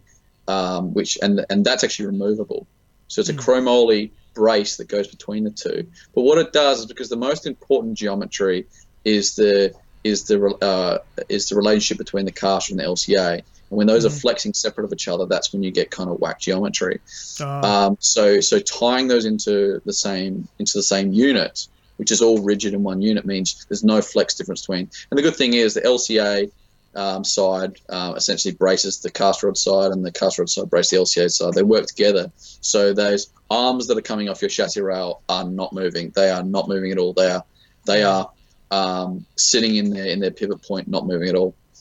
The problem with the stock is you've got these. You don't have a K-frame. You've got a crossmember here, cast rod bracket here, and they just flex because they're not tied into each other. So they just flex freely of each other. So having them tied in as one unit. And then, the good thing is then the engine mounts are off those individual pieces. So you can actually have your engine mounted, and you can actually pull your rack off in one piece, and you can have that whole clear space. So if you want to play with the sump, if you want to do all that, you can do all that, because you just take the power brace and the thing off, and you've got a complete open crossmember that's being held up by the 2 side mounts. And so it's super rigid. You have your adjustment. You can move your rack. You can move your rack forward. You can move your whole crossmember forward, so you can actually bolt it, the whole thing forward. Right. See, that's what I'm saying. Which you have to do at a certain point, because obviously your LCA mounts here. At a certain point, when you move your rack forward, it's just going to start hitting your LCA. So if you move everything forward 20 mil, it actually gives you that space and everything like that. And then you've got the rack on a slider, so that you can move the rack forward and back however much you want. You can go to the track. And just try different settings. You can try moving your rack forward another 5 mil, another 10 mil. You can play around with that, just like you can play around with anything else. You just have to slip on the column. Obviously that has to be loosened so the spline can move. But you can play around with that too. Like there's so much adjustment. Also, the other thing it does is because it's just a 1-inch chromoly tube that goes between them with gusseting on the sides. What it means, you have heaps of clearance, so you can move that rack further forward than normal, because obviously in a normal crossmover you've got a big box section which if you move a certain amount forward, it'll start hitting the sump. With this, you've got just a 1-inch chromoly tube which has all that strength. You've got more space, you can move further forward. So that's also better. It's also better as well for like in a situation, engine's going to move around depending on the type of mount. So like this fouling, because you'll see with some of those kits, I've seen pictures of guys cracking and puncturing their sumps off of different. They don't take into account the shit's going to move around. Yeah. They'll smash it. So, but that clearance right there is definitely good, man. Yeah, and like there's a whole bunch of things. I mean, you've got adjustable, roll center, so you can move up and down. The engine plates are removable, so you can actually change it to SR, or you can lift the engine up. You can slide it back and forward, so you can move the engine wherever you want. You can lift it, raise, do whatever you want. And then also the good thing is, because it's just these front parts here, you don't have a tie into the rad support. So if you're doing custom rad support, you don't have to account for the stock position of the cast rod brackets. There's 2 bolts at the front. You can either not run anything, or we have supports which just have a bearing on the end of it, so a spherical Heim joint on the end of it. So you can tie them in at whatever length they're turnbuckled. So you can put a mount tab wherever you want on your rad support to take the bracing, or you can not run them. Because to be honest, it's probably strong enough not to run them. But, if you can, why not, kind of thing. Yeah. But, if you have a big front end hit, those things will just move out of the way. They'll just bend. They're alley. They'll just move out of the way. So you can have a decent hit. And if you've got a decent, radiator and front mount setup, you could probably just keep going, So, you can just, fix whatever you need, but it's not going to affect all your suspension geometry. You're not going to ruin all your mount stuff like that. So, there's a whole bunch of stuff to it. I really like it just from but the main thing is how rigid it makes everything, and it just reduces that flex. Even if you've got stock stuff, just plate the hell out of it. I put a bit of RHS, square tubing up into the caster rod brackets, jam it up there, weld it in there, do whatever you can to make that as rigid as possible, because even on a non-big lock setup, it's even like a normal one, it's still going to help heaps, just because the metal's so old and just so much fatigue in the metal that it just just flexes too much. Yeah, man. I got a couple more questions, man, before I get out of here, man. Let you go, man. All right, so like explain with everything you just said. How was your kits as far as like you got D1, FD, all these guys like that? Anybody from these places using your kits and already like legal in these organizations as well, or do you know anything about that? So basically, crossmember is an iffy one. I think in a lot of situations, even though you can duplicate stock geometry, in a lot of situations they pretty much say it has to be stock. So the crossmember is a bit of a shitty one. Doesn't meet some of the regulations, which I think is stupid.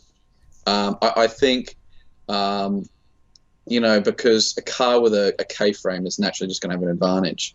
It just doesn't make sense to me. Just the same as the rule, like in our regulations that are for our series. Like there's often we see this regulation where it says, for the top towers, it can only move within the PCD of the holes. So for a max strut, it can only move within the PCD of the holes. I think that's just a stupid idea, because if you have a car with a big PCD, they just get they get less regulation. They can move it further. It just makes no sense. Why wouldn't you just have a fixed number? Okay, 100 mil from OE location.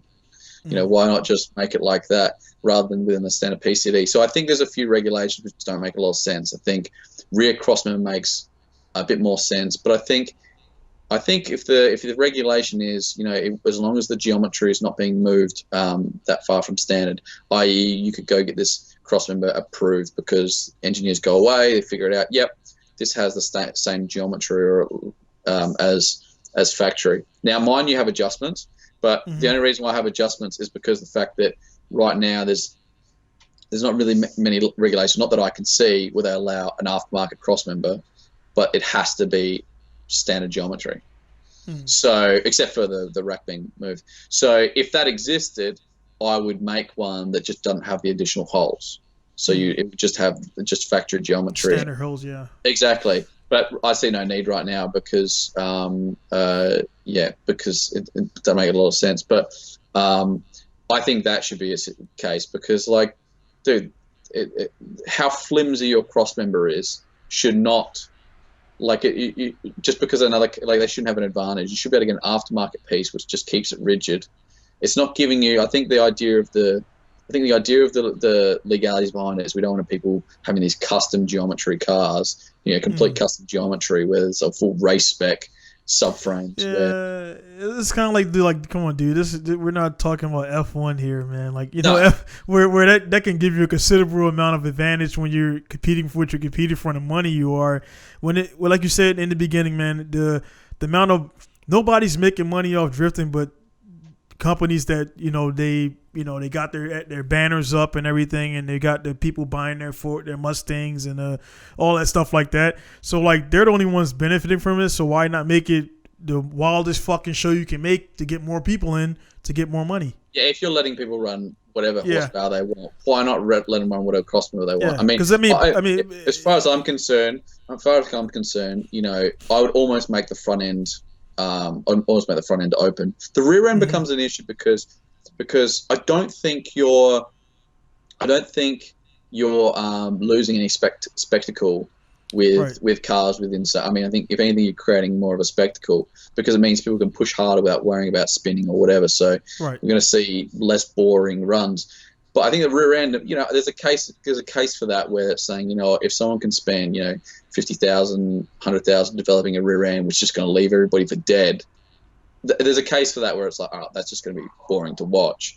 Whatever, if someone makes a case for that, but I think front end doesn't make a lot of sense. I think everybody's pretty much getting most of what they're getting out of it. It just means that some cars are just at a real disadvantage, and it's just like some cars you just like, it's kind of like the rails in a GT86.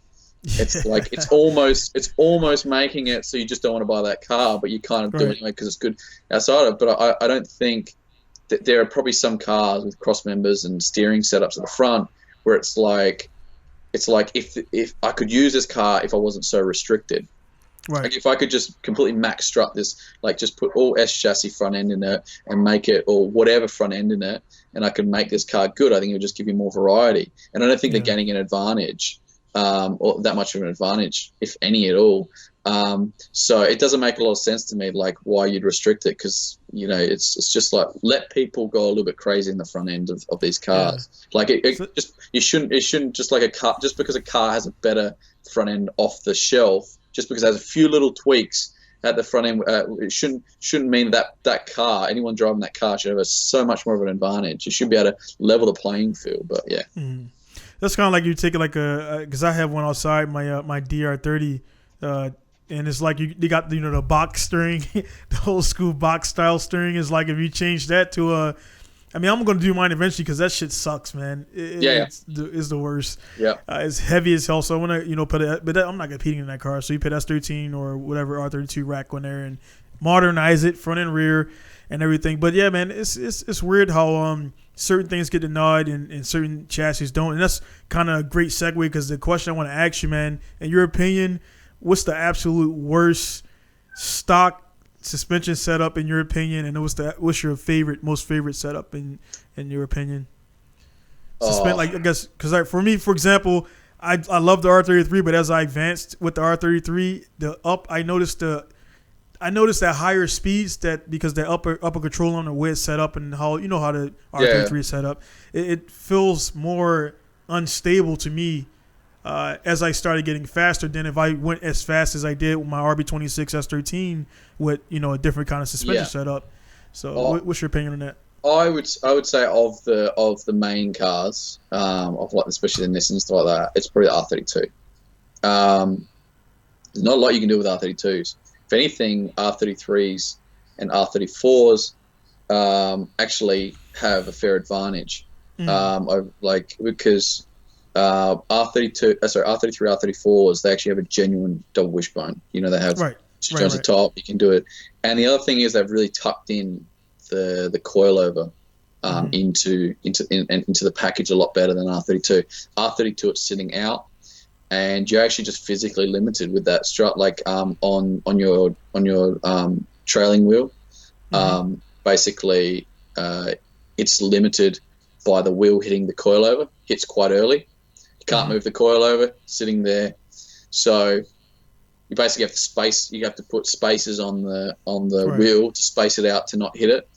Right. And then on the lead wheel, you're actually physically limited by the knuckle hitting the upper control arm. And there's nothing you can do to that except for modifying the upper control arm, doing stuff like that. So you're just physically limited unless you go a completely custom upper control arm, which takes care of all that. You're pretty limited as to what you can do. Whereas R33, R34, like it actually tucks everything away, and you can actually run quite a bit of lock clearance-wise. And then obviously because they're proper double wishbone, you can actually run rose joints at the top because you have your two joints going into the chassis rail. Whereas an R32, because there's only one mounting point to stop it from if you run a rose joint there, it'll just obviously just collapse over. So you have to run a urethane bush or something like that in there, and so you're always relying on a soft bush in there, and it's always binding up when you put more caster in and shit like that. So it's just not a nice thing. So I actually have max strut conversion kits for the R32, so you can just bolt them into the standard thing and it bolts all up into place, and then you can either just fix it with some bolts or give it a tack weld or whatever just to hold it in place. But it essentially makes the conversion a bit easier, adds rigidity into it and stuff like that. But I think that's probably your best option with an R32. I still sell basic R32 kits, and I have a lot of guys running my kits in R32s and love them. But if you want to go to that next level of lock, real wild, then it's a max strut, and so it's pretty much getting rid of all the R32 shit. Right. What would you say? What's the worst setup you work with in your time, man? The one you just don't want to, you don't like setting up, you don't like using, in your opinion? Yeah, it was probably 32. 32? Oh, sorry about that. Yeah, it's probably 32. Yeah. It's just everything. It's it's because it's fixed. Like when you put in cast trail and you do all different things, the max strut just absorbs it because you have this, spherical bearing up the top, which just takes all of that.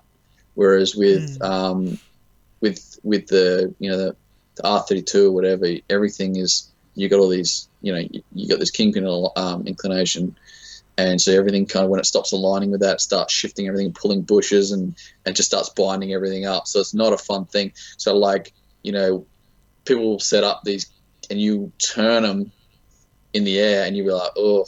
When they get on the ground, they're fine, but you can feel it moving around the bushes and binding out the bushes and all that. And so it makes it a lot harder. Whereas, because everything's going to be in line with the kingpin. Otherwise, it starts having to wobble the kingpin, and that's when it starts pulling on all the bushes. So everything has to be in line, and it makes adjustable. Like I was looking at the ability of doing adjustable KPI on a R32.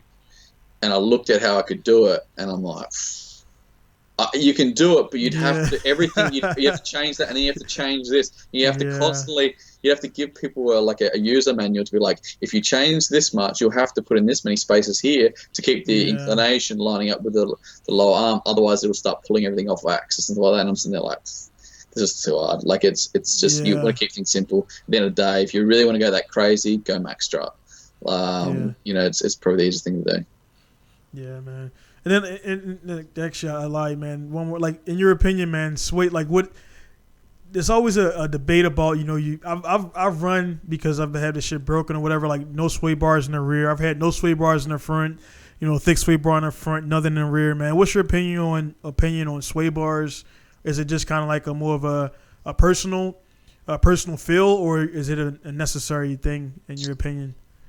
I think once again it depends on the chassis. If I stick specifically to the SNR chassis, Mm-hmm. I think so. One thing you get when you start doing a lot of big block kits is obviously sway bars, one of these big things that sits in the way of everything, Right. and you're like that. Right. So a lot of my kits basically it's saying get rid of the sway bar. Right. But I started developing a high clearance sway bar to go with it, and then to be honest, I looked at GK Tech's sway bar and I thought, if somebody wants it, Mm-hmm. Get that, because I looked into how much developing, and I'm sitting there like I don't even really believe in them. Right. Like I like always having options, so I always liked the idea that if somebody wanted to run a sway bar, they could run a sway bar. But the more I looked at the more and more feedback I got as I got rid of these kits, because everyone always used to ask me that question, what's the go with sway bar? Is it going to feel like shit? And I said, look, give it a shot. But everybody that does it, pretty much everyone, they're always worried and they always do it. They drop the sway bar, they go out there, and the car feels better. A front sway bar. I've experienced it personally. Yeah. Yeah, so that's pretty much the general response I get back. I'm sure there are people that haven't had that experience. Although how much is that and how much is something else they've changed, I don't know. But the general consensus is taking out that front sway bar feels a lot better for most people. So with that in mind, I was like, do I really want to spend a lot of time developing this only to not really? And I'm like, look, Chico Tex looks pretty good. I would just point people and say, look, if you want to run with that, you can run the Chico Tech one, not a problem. My LCAs do have LCAs do have a spot for sway bars. Typically, that's people that want to do grip stuff as well. They put their sway bar back in to do that stuff like that, and so they'll put them back in, run them, and then take them out for drift. So each their own with all that. And then the question becomes, well, if you're taking the front out, should you take out the rear? And that's normally the case. I think that's just an old school kind of thing where we learnt, we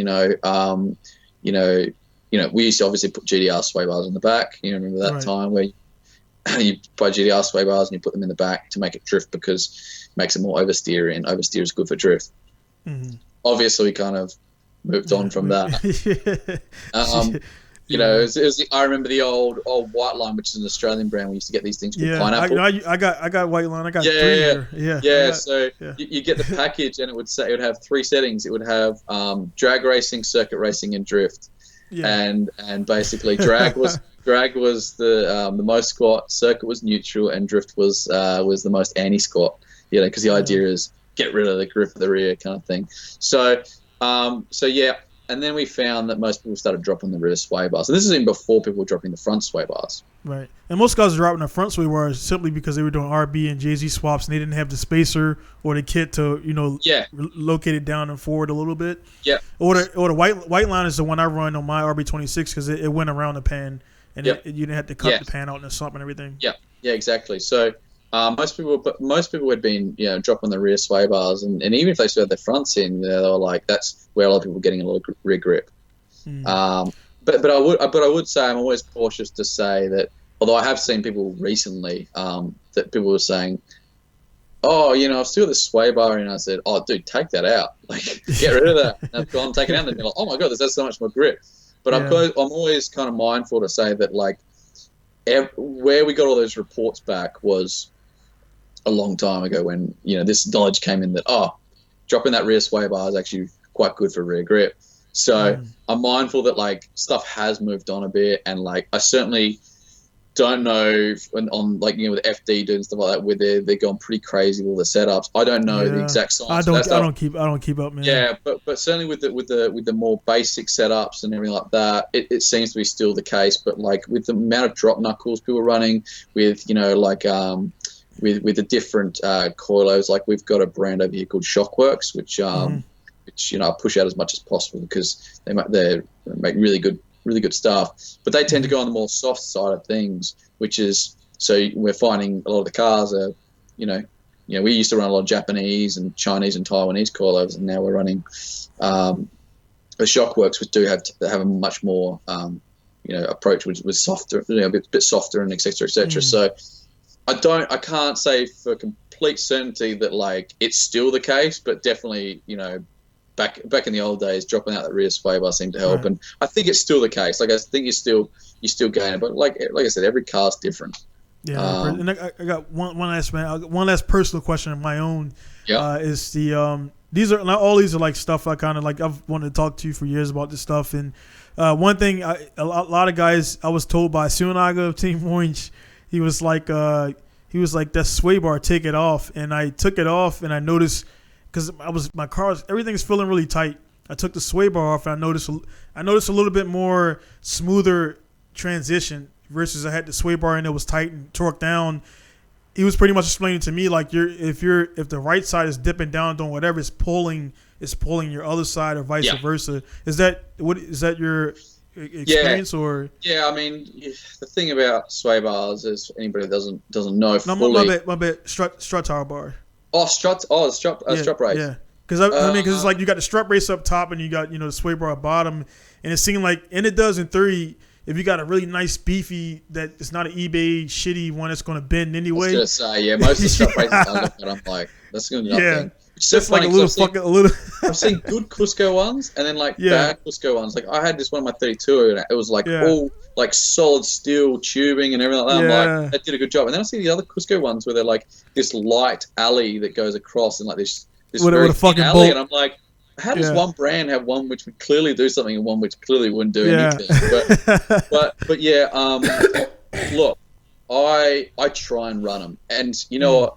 I don't think the difference they make is that huge. Okay. But, and I really rely on an experience I had as a kid when I was building my first car, and I bought this Cusco one, which I still have, which I put on my dad's car because I run a custom stuff for mine. But I remember putting it on as a kid, and I'd go out for a run in the hills, and I remember putting it on, and instantly the mid corner understeer was a lot less, and it was literally drive, put it on, go out there, and the mid core understeer was just grip, stuff like that. And that's pretty much the only genuine back-to-back kind of thing I've ever had with a strut brace, because I don't think whatever you're going to see is going to be that big. I certainly don't, but I do think making it as rigid as possible between you steering on a suspension on each side. So obviously in the rear it's not a big issue because you've got a subframe bracing it all, and the strut, the coilovers and dampers, they don't have any impact on geometry.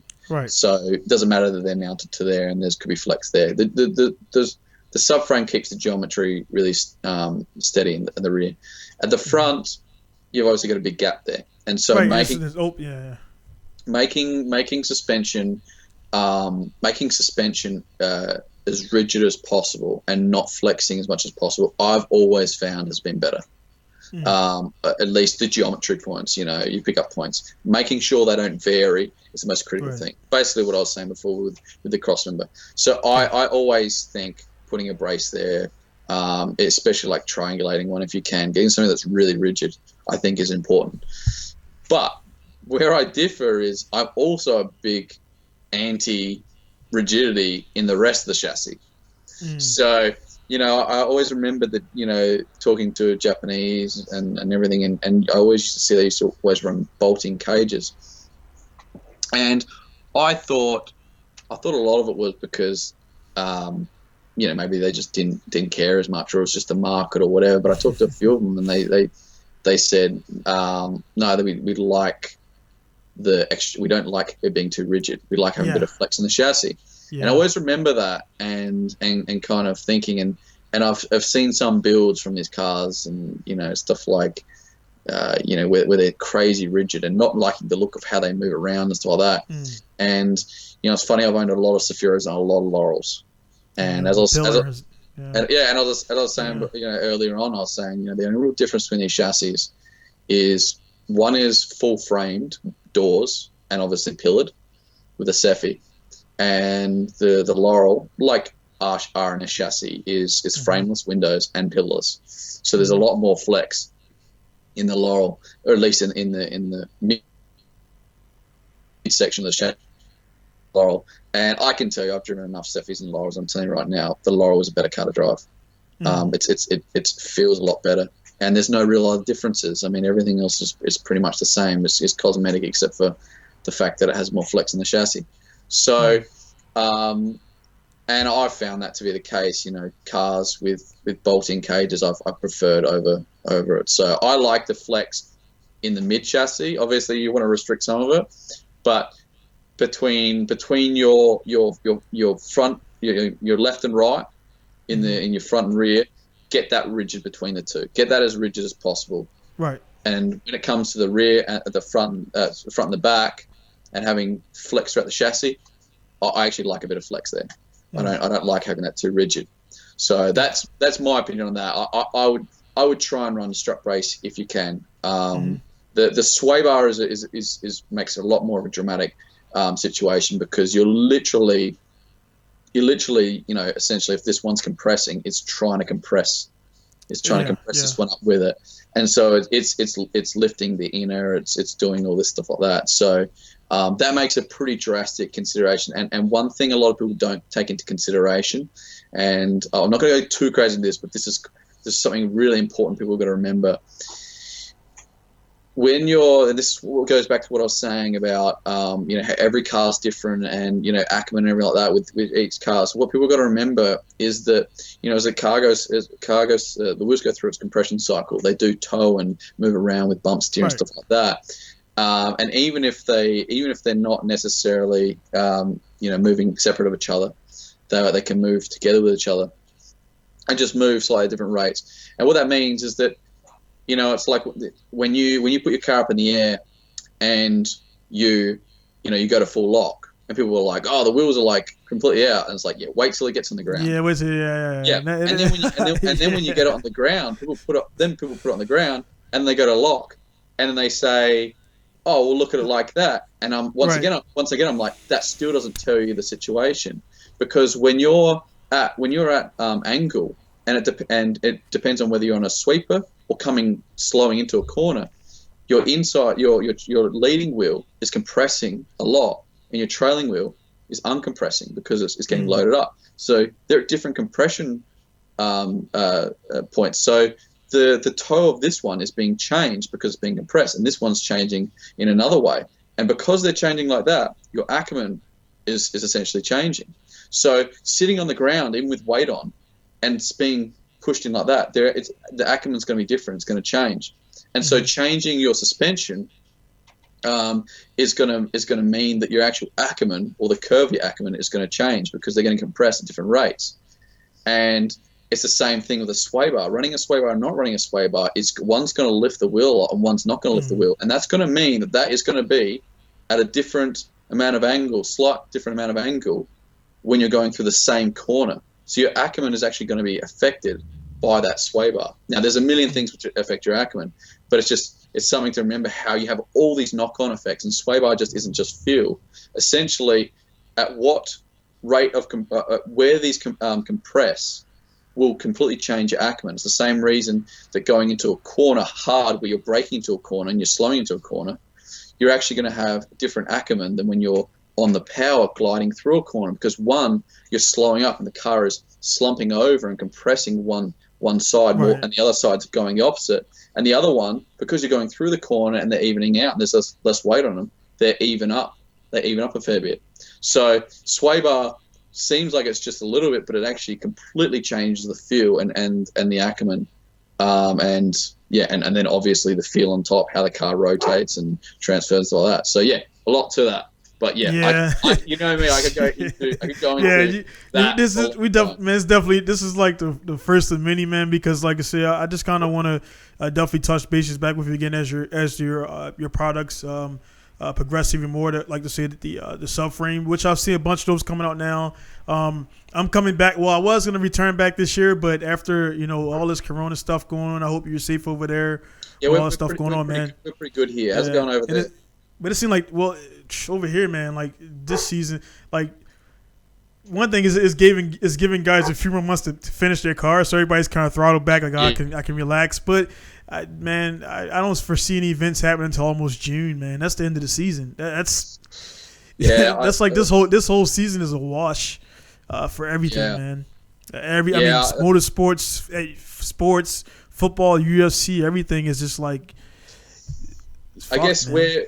I guess with Australia, we're kind of lucky that we kind of run all year round with drift. But I think for us, we are looking at a few kind of options with just running these events where basically all the drivers are isolated. They have their own little pit bays with one or two pit crews, and they are not to move into the other spaces. And having just a small amount of drivers so they can be isolated enough in their groups. Sending him out on track, going out on track, and then basically relying on a live stream instead of having a crowd there. Yeah.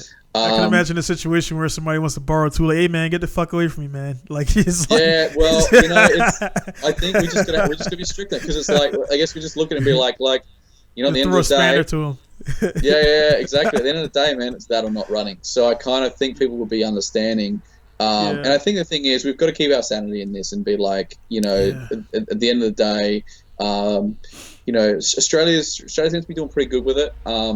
It can go turn to shit at any stage, but we do have to keep our sanity and have to realize that like life does have to go on. But it's I don't think it's about stopping doing certain stuff. I think it's about just doing it smart. Like, right. I mean, if you look at logistically how we could run this, we could say, well, just don't do it. And it's like, yeah, but if you look at it, there's not many risks being taken here. And everyone's isolated. Nobody's touching each other. The only time anyone's near each other is when they're in on track together and they're in a little bubble in the car. Yeah. So I think we've got to be realistic about this and say, like, I know it seems kind of, well, it's selfish or whatever, but like the way I look at it, man, is at some stage life does have to go on. It has to, and man. Be smart about it. Be smart about the critical thing, and don't just be smart about it when we're doing this. It's like, I have to keep going around for work. Like I have to go to my suppliers and do all that stuff like that. And I think the critical thing is not just sitting there and saying, well, this is essential, so I can just go do it.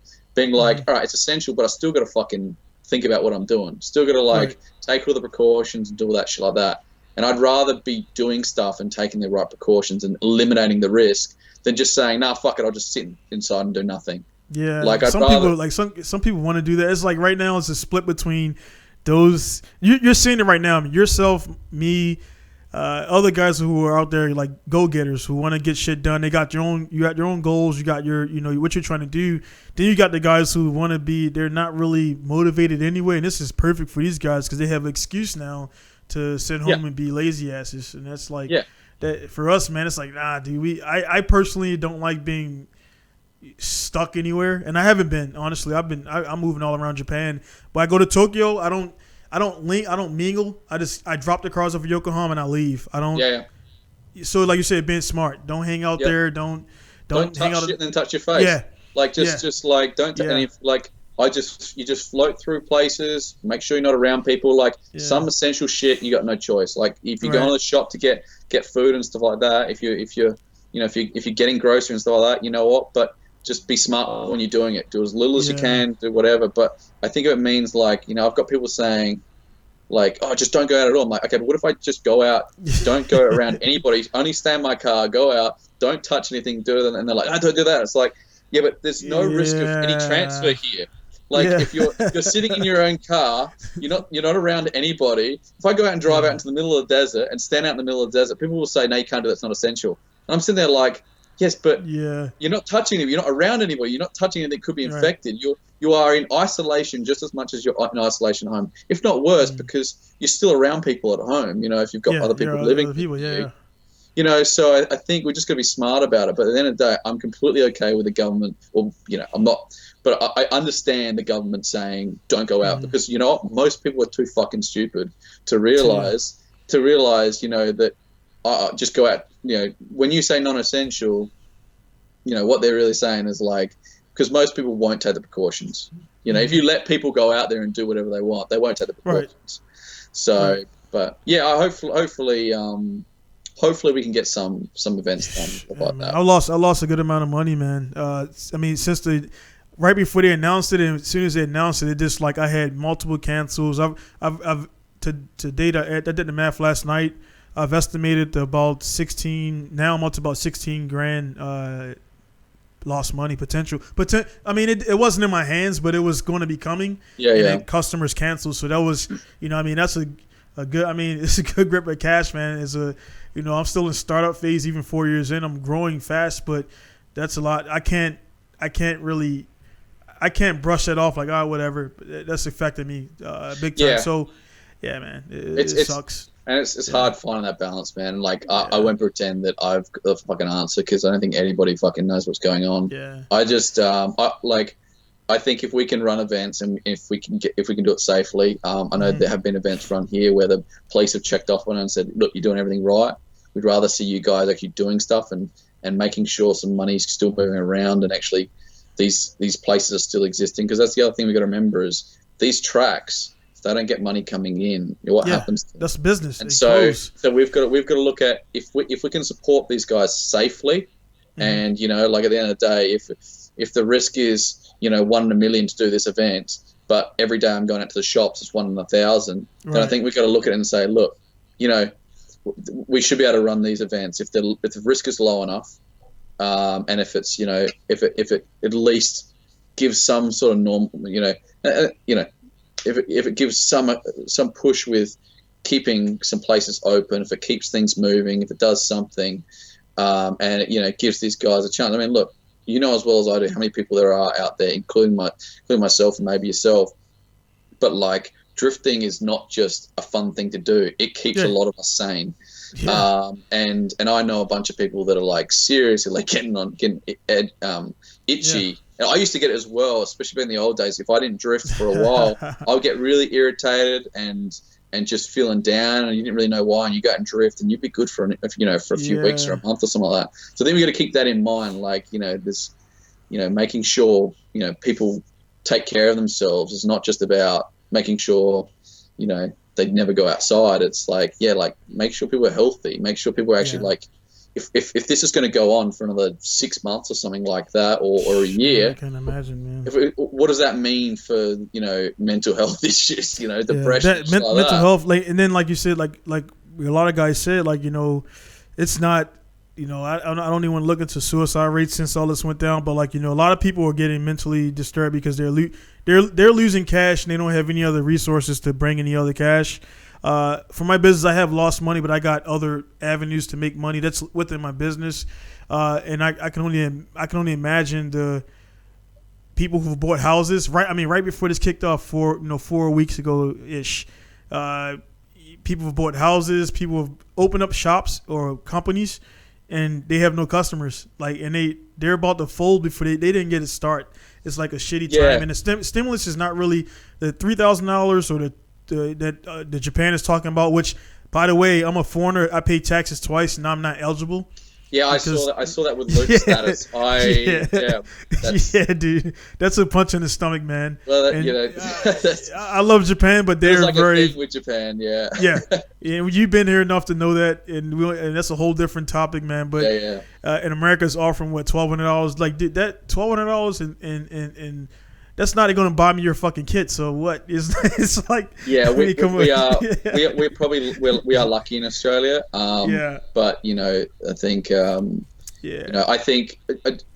I think our bigger worry is, obviously there's a lot of people that are really worried about their future with all stuff like that. But I actually think a lot of the worry here is how the hell are we going to pay this back? Because Australia is going, they are doing a reasonable amount. So there's a lot of money going into to people to account for a lot of this, but it is like shit. We're taking a lot of money out, and how are we going to do it? But I guess that's once again, who knows what the answer is. But if nothing else for now, I think hopefully Australians probably are safer than a lot of our places. Yeah, because you guys are kind of like down, it's the prison That's the Well, I prison think camp. I can't remember. Yeah. Well, yeah. Thankfully, like you know, but I think it's either $600 or $750 a week. I think basically unemployment now, and everyone's going on it. So it's not an insignificant amount. And then we've got a JobKeeper one, which is for people that are losing money. It's basically a fund to help financially support people which are losing money. You just got to show. I think you've show the loss. Yeah. Show the losses, and then they basically come in and will support you on that as well. So it's a crazy time right now. But I hope drift doesn't come out on I hope there's a lot of things, but on top of everything, also kind of hoping. Drift. My feeling is like I said. My feeling is drifting. My feeling is all outlier things like even though it's pro drifting. I just mentioned UFC. I'm not sure you follow it all, man. But Dana White's I do. That dude's like that dude does not give a fuck about like. He's going to put on these events. Like he's not going to have the people there, and the fight's canceled. But he's pushing, and he's smart because put him on a boat in international. Yeah. He's smart because it's like, hey man, everybody else is not working. If I put on this event, everybody's gonna fucking tune in. Yep. That's major money, man. So the crowd. Yeah, go ahead. I agree, and it's hard for me to sit here and say it shouldn't happen because at the end of the day, like I said, if you're smart about it, if you're really smart, I mean, and that's the thing is, it's not a matter of there's always something you can do. Like he could like I said, take everyone out in a boat. But then get everybody tested beforehand. You get there's all those fucking rich people get and they got the money. They're paying to get themselves tested. All those celebrities get them.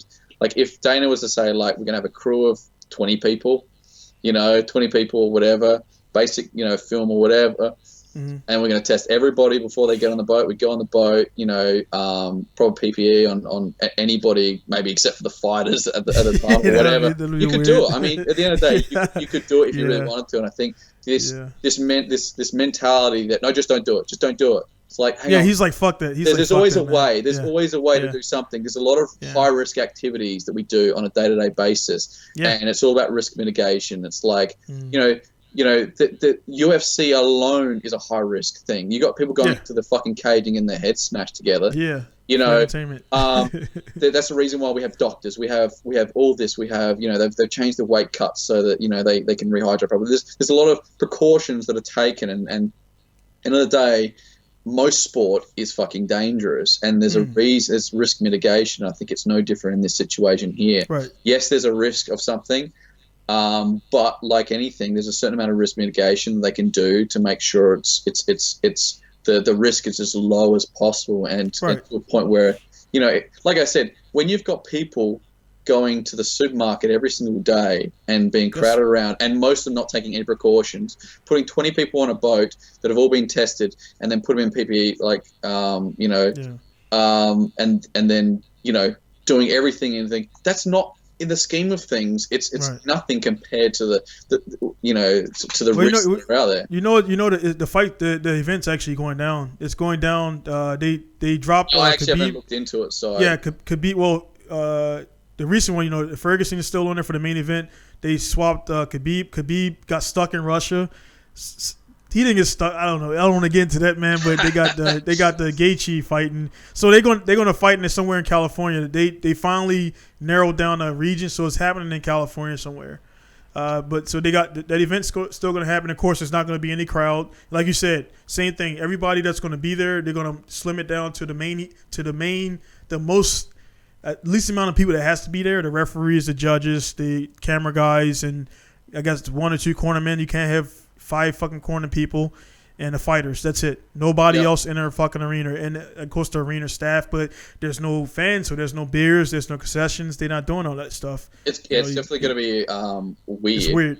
The last one was weird. It was kind of like I didn't actually see that one. I heard that it was weird, watch, dude. But you could hear the breathing. You could hear like Bisping and those guys were like talking like golf announcers at low.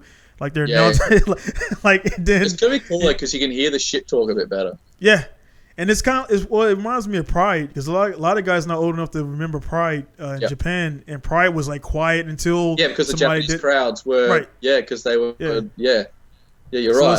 It's kind of like Pride until like there's a submission or a knockout, and then they be like and everybody goes crazy. Yeah, you're right. Yeah. So but I mean that's just a case in point. It's actually I didn't know you follow UFC, so that's cool. But that was right there, man. Like people give Dana so much shit, man, but I like his style because number one, he's his own man. He came from fucking nothing. I mean, you hear the story. He came from nothing to where he is. Nobody gave him shit, and he had multiple doors slammed in his face by New York Commission, all these other guys, and he now he went from barely getting on TV to now being on fucking ESPN, and that's like for me, man, that for what I do, going from a fucking backyard alley to a shop in Japan, man, and then like yourself, man, just going from doing skids to being one of the, personally, man, one of the best guys in the fucking industry. In the man. Well, I think, I definitely respect. Thanks. But I definitely I respect the hustle and stuff like that. But and it's kind of easy, especially in UFC, when you don't give as much of a shit because it's harder in some of the other industries, and because they got a commission. And I guess their fans are more like. More likely they don't give a shit. They're like, just fucking do it. Like, they're animals. Like, I love it. Like, it's great. It's modern day gladiators with TV. Exactly. I find it funny. Like, I mean, there's two parts discussion. You can say, it's about the spread, and it might not be about them getting injured, but it's about them spreading somewhere else. I understand that point, but I just find it funny when people are like so worried about the risk of if they get it, they could be, it's not worth the risk because it could kill them or whatever. I'm like, dude. They're going to ring and fucking each other's heads off. And as far as the fit, they're like I was watching another podcast and it was like everybody knows it, but some people don't. They only fight for 3-5 minute rounds or whatever it is, but they're in very fucking good shape. I mean they're around. They probably got the best immune systems of most people because they're constantly in close contact with other humans, which means if you rub off on people, you get stronger. Versus being that, like my wife, I was trying to tell her, like, we got to get the kids doing jiu-jitsu and judo and stuff like that because if they stay home and do stuff, they're going to have a weak immune system. Or if you keep fucking, every time they sneeze, you're putting medicine down their throats, they're not going to be able to naturally, only using antibiotics if you really need to. And shit like that, Like, I mean, and it's like the classic kind of like, let your kids grow up in mud and shit like that. Look, at the end of the day, I don't know the fucking answer for sure, but like, I know that over the years of a lot of traveling and a lot of fucking, just doing shit. Like my immune system is. You bitch fucking all over, man. You drifted in, of course, Australia. I know you've been over to Europe. You had like a little 2-year stint in Europe when they opened up the. That track over there with you driving a BMW? I actually went back there only a few months ago. It was just before, not long before they closed the borders. But I was in the UK. Obviously UK is not doing too well either. So I actually went back over the third time I was over there under new management now. And when I'm doing those trips, I did America as well, and when I'm doing those trips, you're living off, and you're living off nothing. You kind of, I'm living in my car.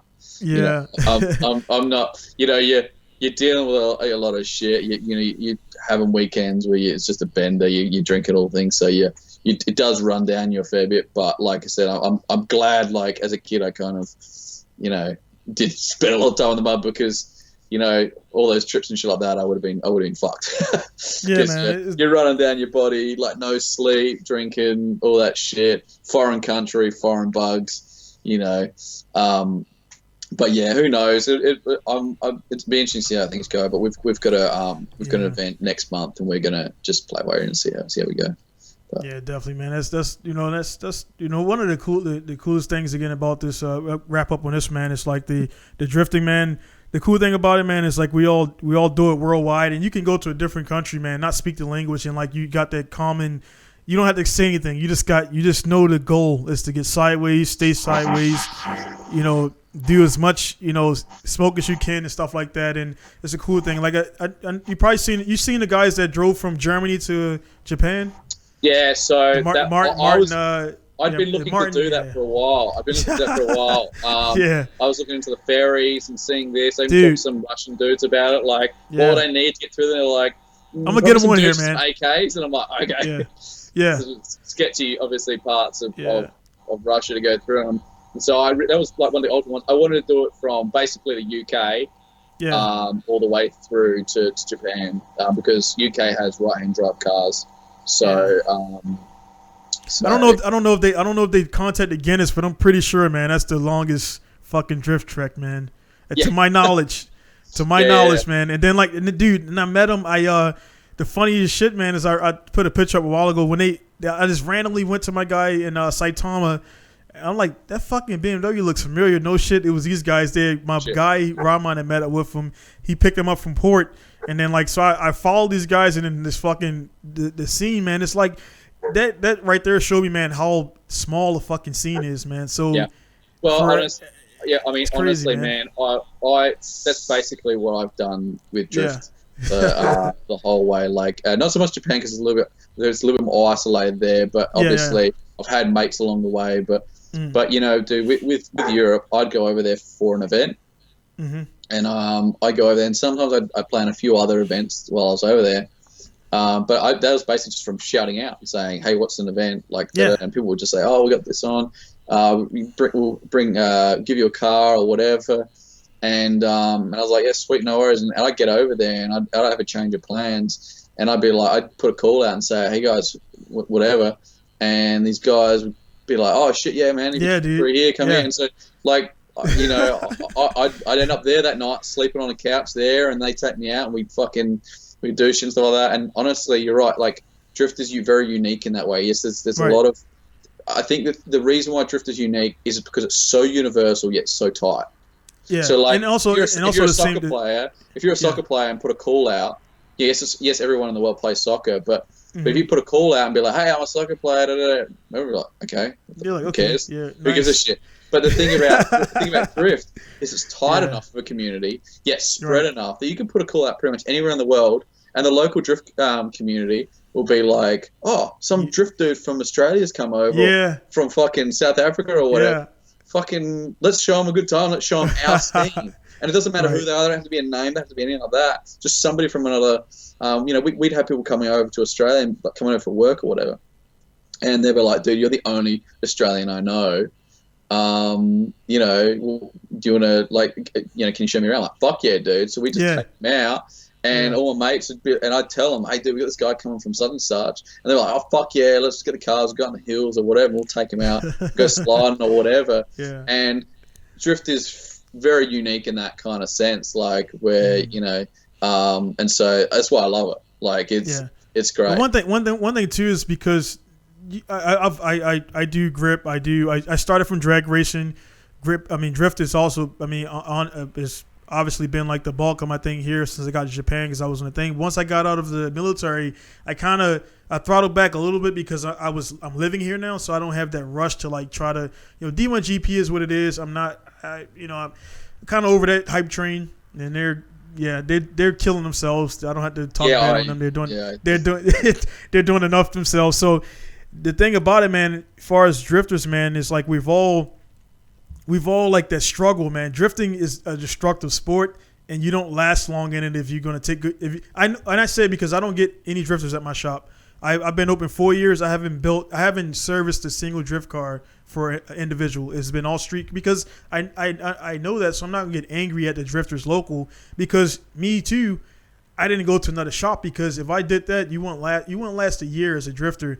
Every time you went to an event because you're breaking shit every event, and I think that's the one thing. I mean, you spend all week, you put an engine in there, you go to the track, you blow up on the first lap, you rinse and repeat. The strong ones survive.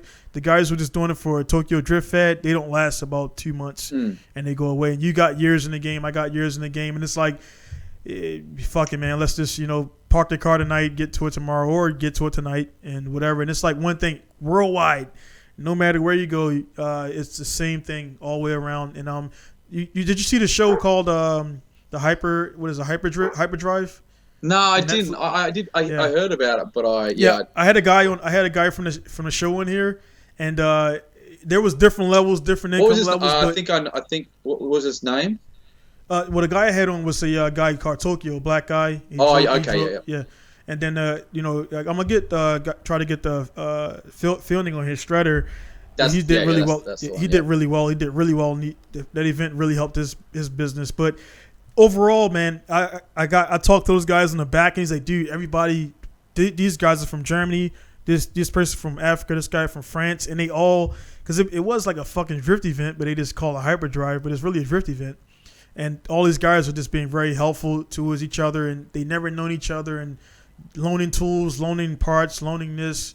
And you don't see that in F1. You don't see that in those. I guess that's different. I shouldn't compare that. That's a different strategy. Yeah, I think in drifting, like, that's common. And I think there's some other like grip in circuit stuff. Right. It exists, but it's not as common. It's just not as common. And I think it's because of that blend with drift. It's that blend of action sport and motorsport. Mm-hmm. Like, I mean, some people consider it action sport, some people consider it motorsport. Mm-hmm. But I think either way, even the motorsport guys that come in from other disciplines, I think they're still influenced and affected because that action sport thing. Because, like I said, I come from skating, snowboarding, wakeboarding, BMX, all that stuff like that. Like, from those cultures, it's all about helping the other people and getting each other pumped up and working together and just being stoked for your mate. Right. And that passes in, even if it's a full blown competition or whatever. There's too much influence from that stuff. I don't know about other places, but I know in Australia, like, it's like 50-60% of drifters, if not more, probably more, come from BMX.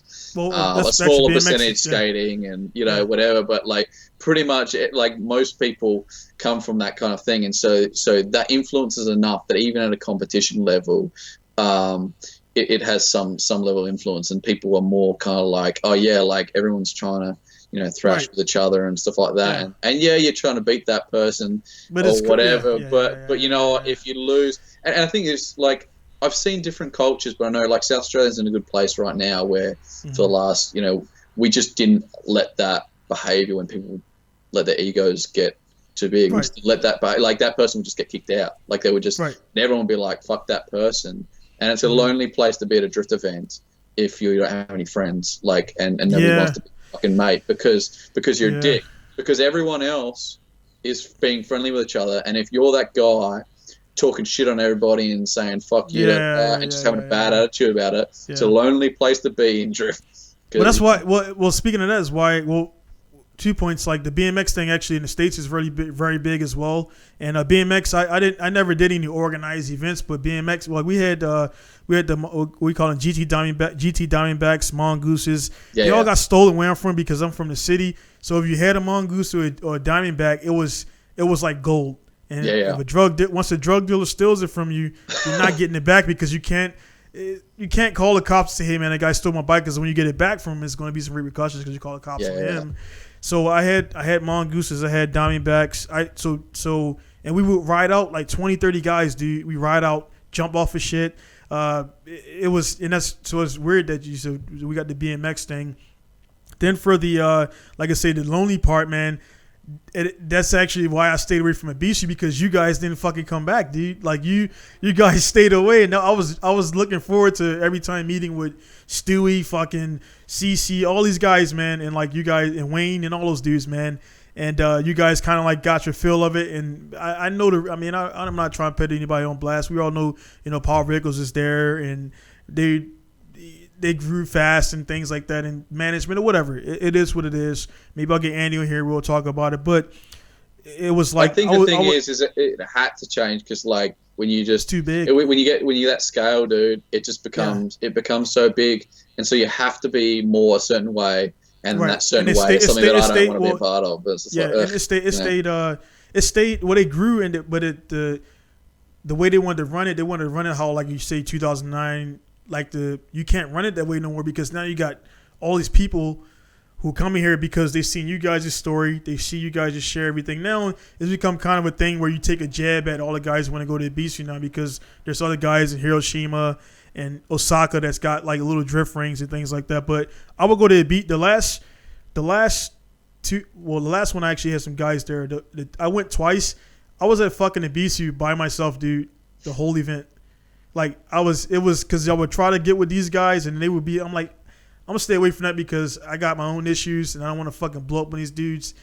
And they're acting like tough guys, which they're not. So I'll stay away from those guys. And then the Japanese, they don't want nothing to do with Gaijin because, like you said, they just feel. And they actually I don't know if you noticed, man. Japanese, the attendance is like went away. They don't, they don't show up anymore because they don't want to be involved with it, man. So it's like.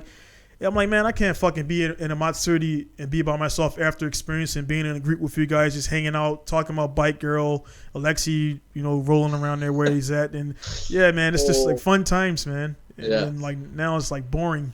Yeah, I think the thing is like, I always say to people, like, because I'm not trying to tell people not to go there. Yeah, it's more like if you haven't been there before, then you got to do it at least once. You got to do it. But the thing is, I think because the thing is, we had such good experiences.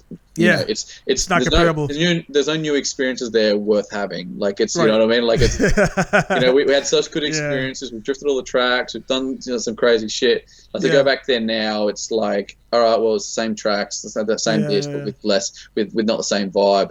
And I saw it when I went to 2014, and I was like, oh, this is just a different place, and and look, it's our own destruction. It's not like it's at the end of the day. That's just part of it. Right. The only thing we could have done is kept it a secret. But I think what do you do? Being that I got you in here, man, I know like you when it came down, you were one of the first people that posted it up, and you were like slamming it when they brought out they try to clean it up. Missile crisis by getting rid of the missile, yeah. So you were tagged as like the leader of the cult.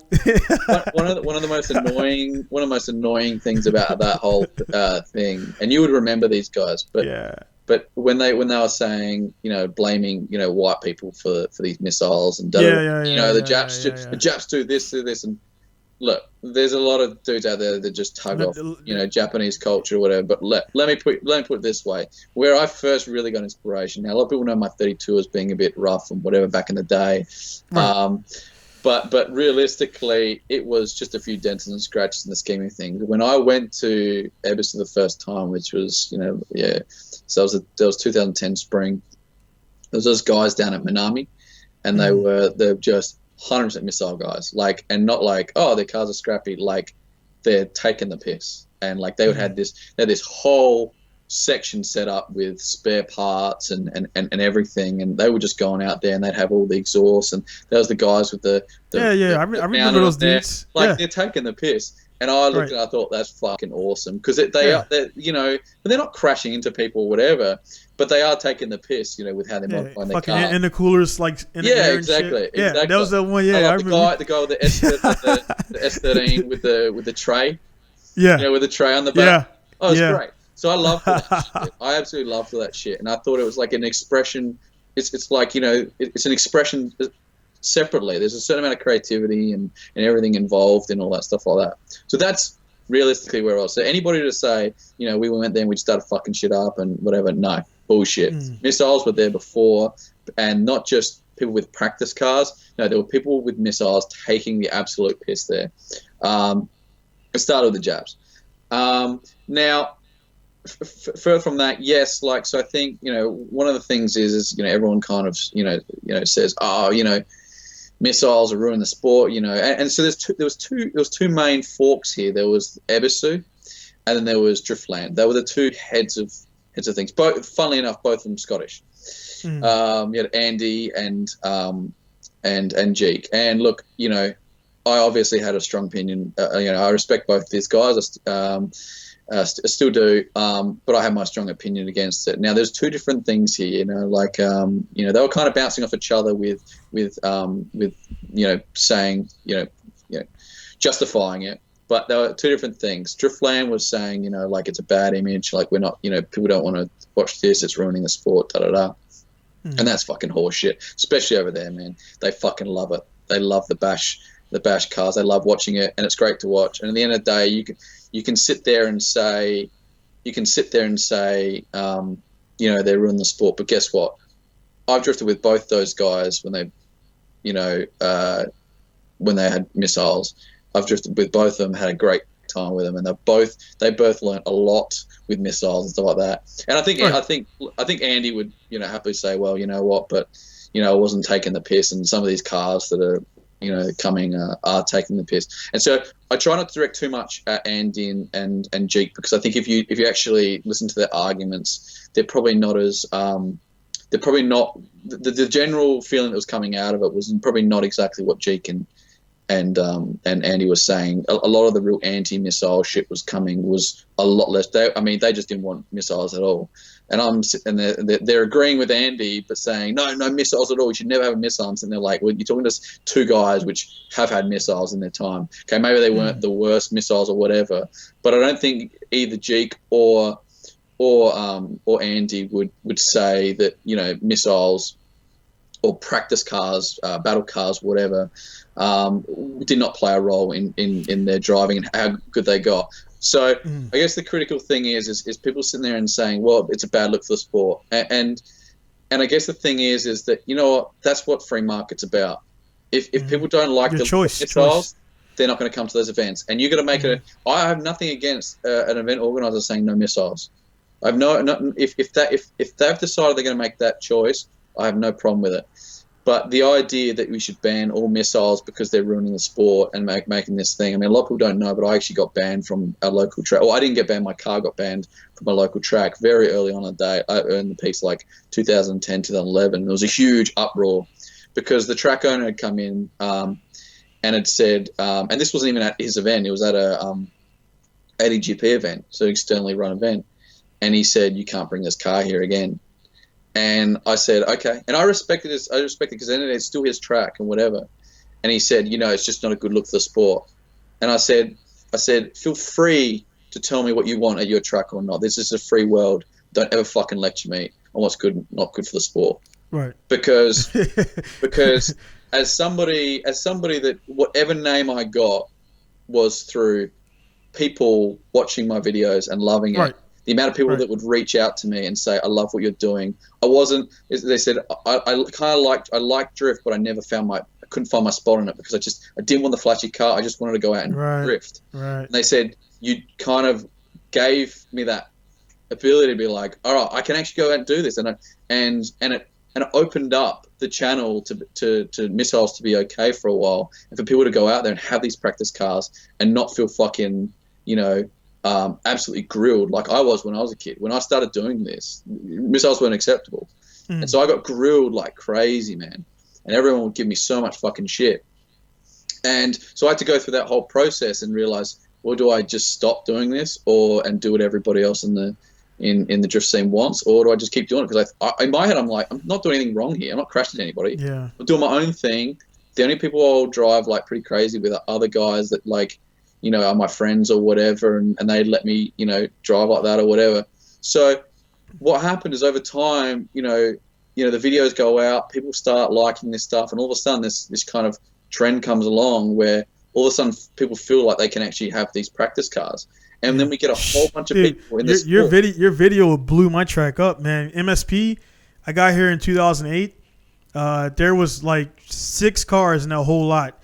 Flash forward to like 2010, 2012, that whole thing, man. It's like every guy there has 2 and 3 practice cars. They like break them. They put in, dude. It's packed. There's at least 200 some cars there, and they're all like they are pretty battered. So. Yeah, and my theory is, dude, more people driving. At the end of the day, I think people look at drift and be like, they have this idea about what it should look like. Right. And in my opinion, all drift should be is an outlet for people to enjoy themselves and express themselves in whatever way as possible. So I don't say no to style guys. I don't say no to comp.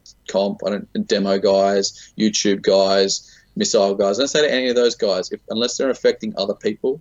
If they're crashing to other people, if they're being dickheads, and that's never what missiling was about. It was always about going out there and thrashing. And if you got mates that want to get really aggressive and you guys really want to nudge each other around, then so be it. You guys make that call. But it was never about doing that. And as far as I'm concerned, dude, I think the problem is that it's people from other sectors of drift sitting there and saying, this is what drift is about. And of course they're going to think, the pretty boys, drift is about what I'm doing in drift.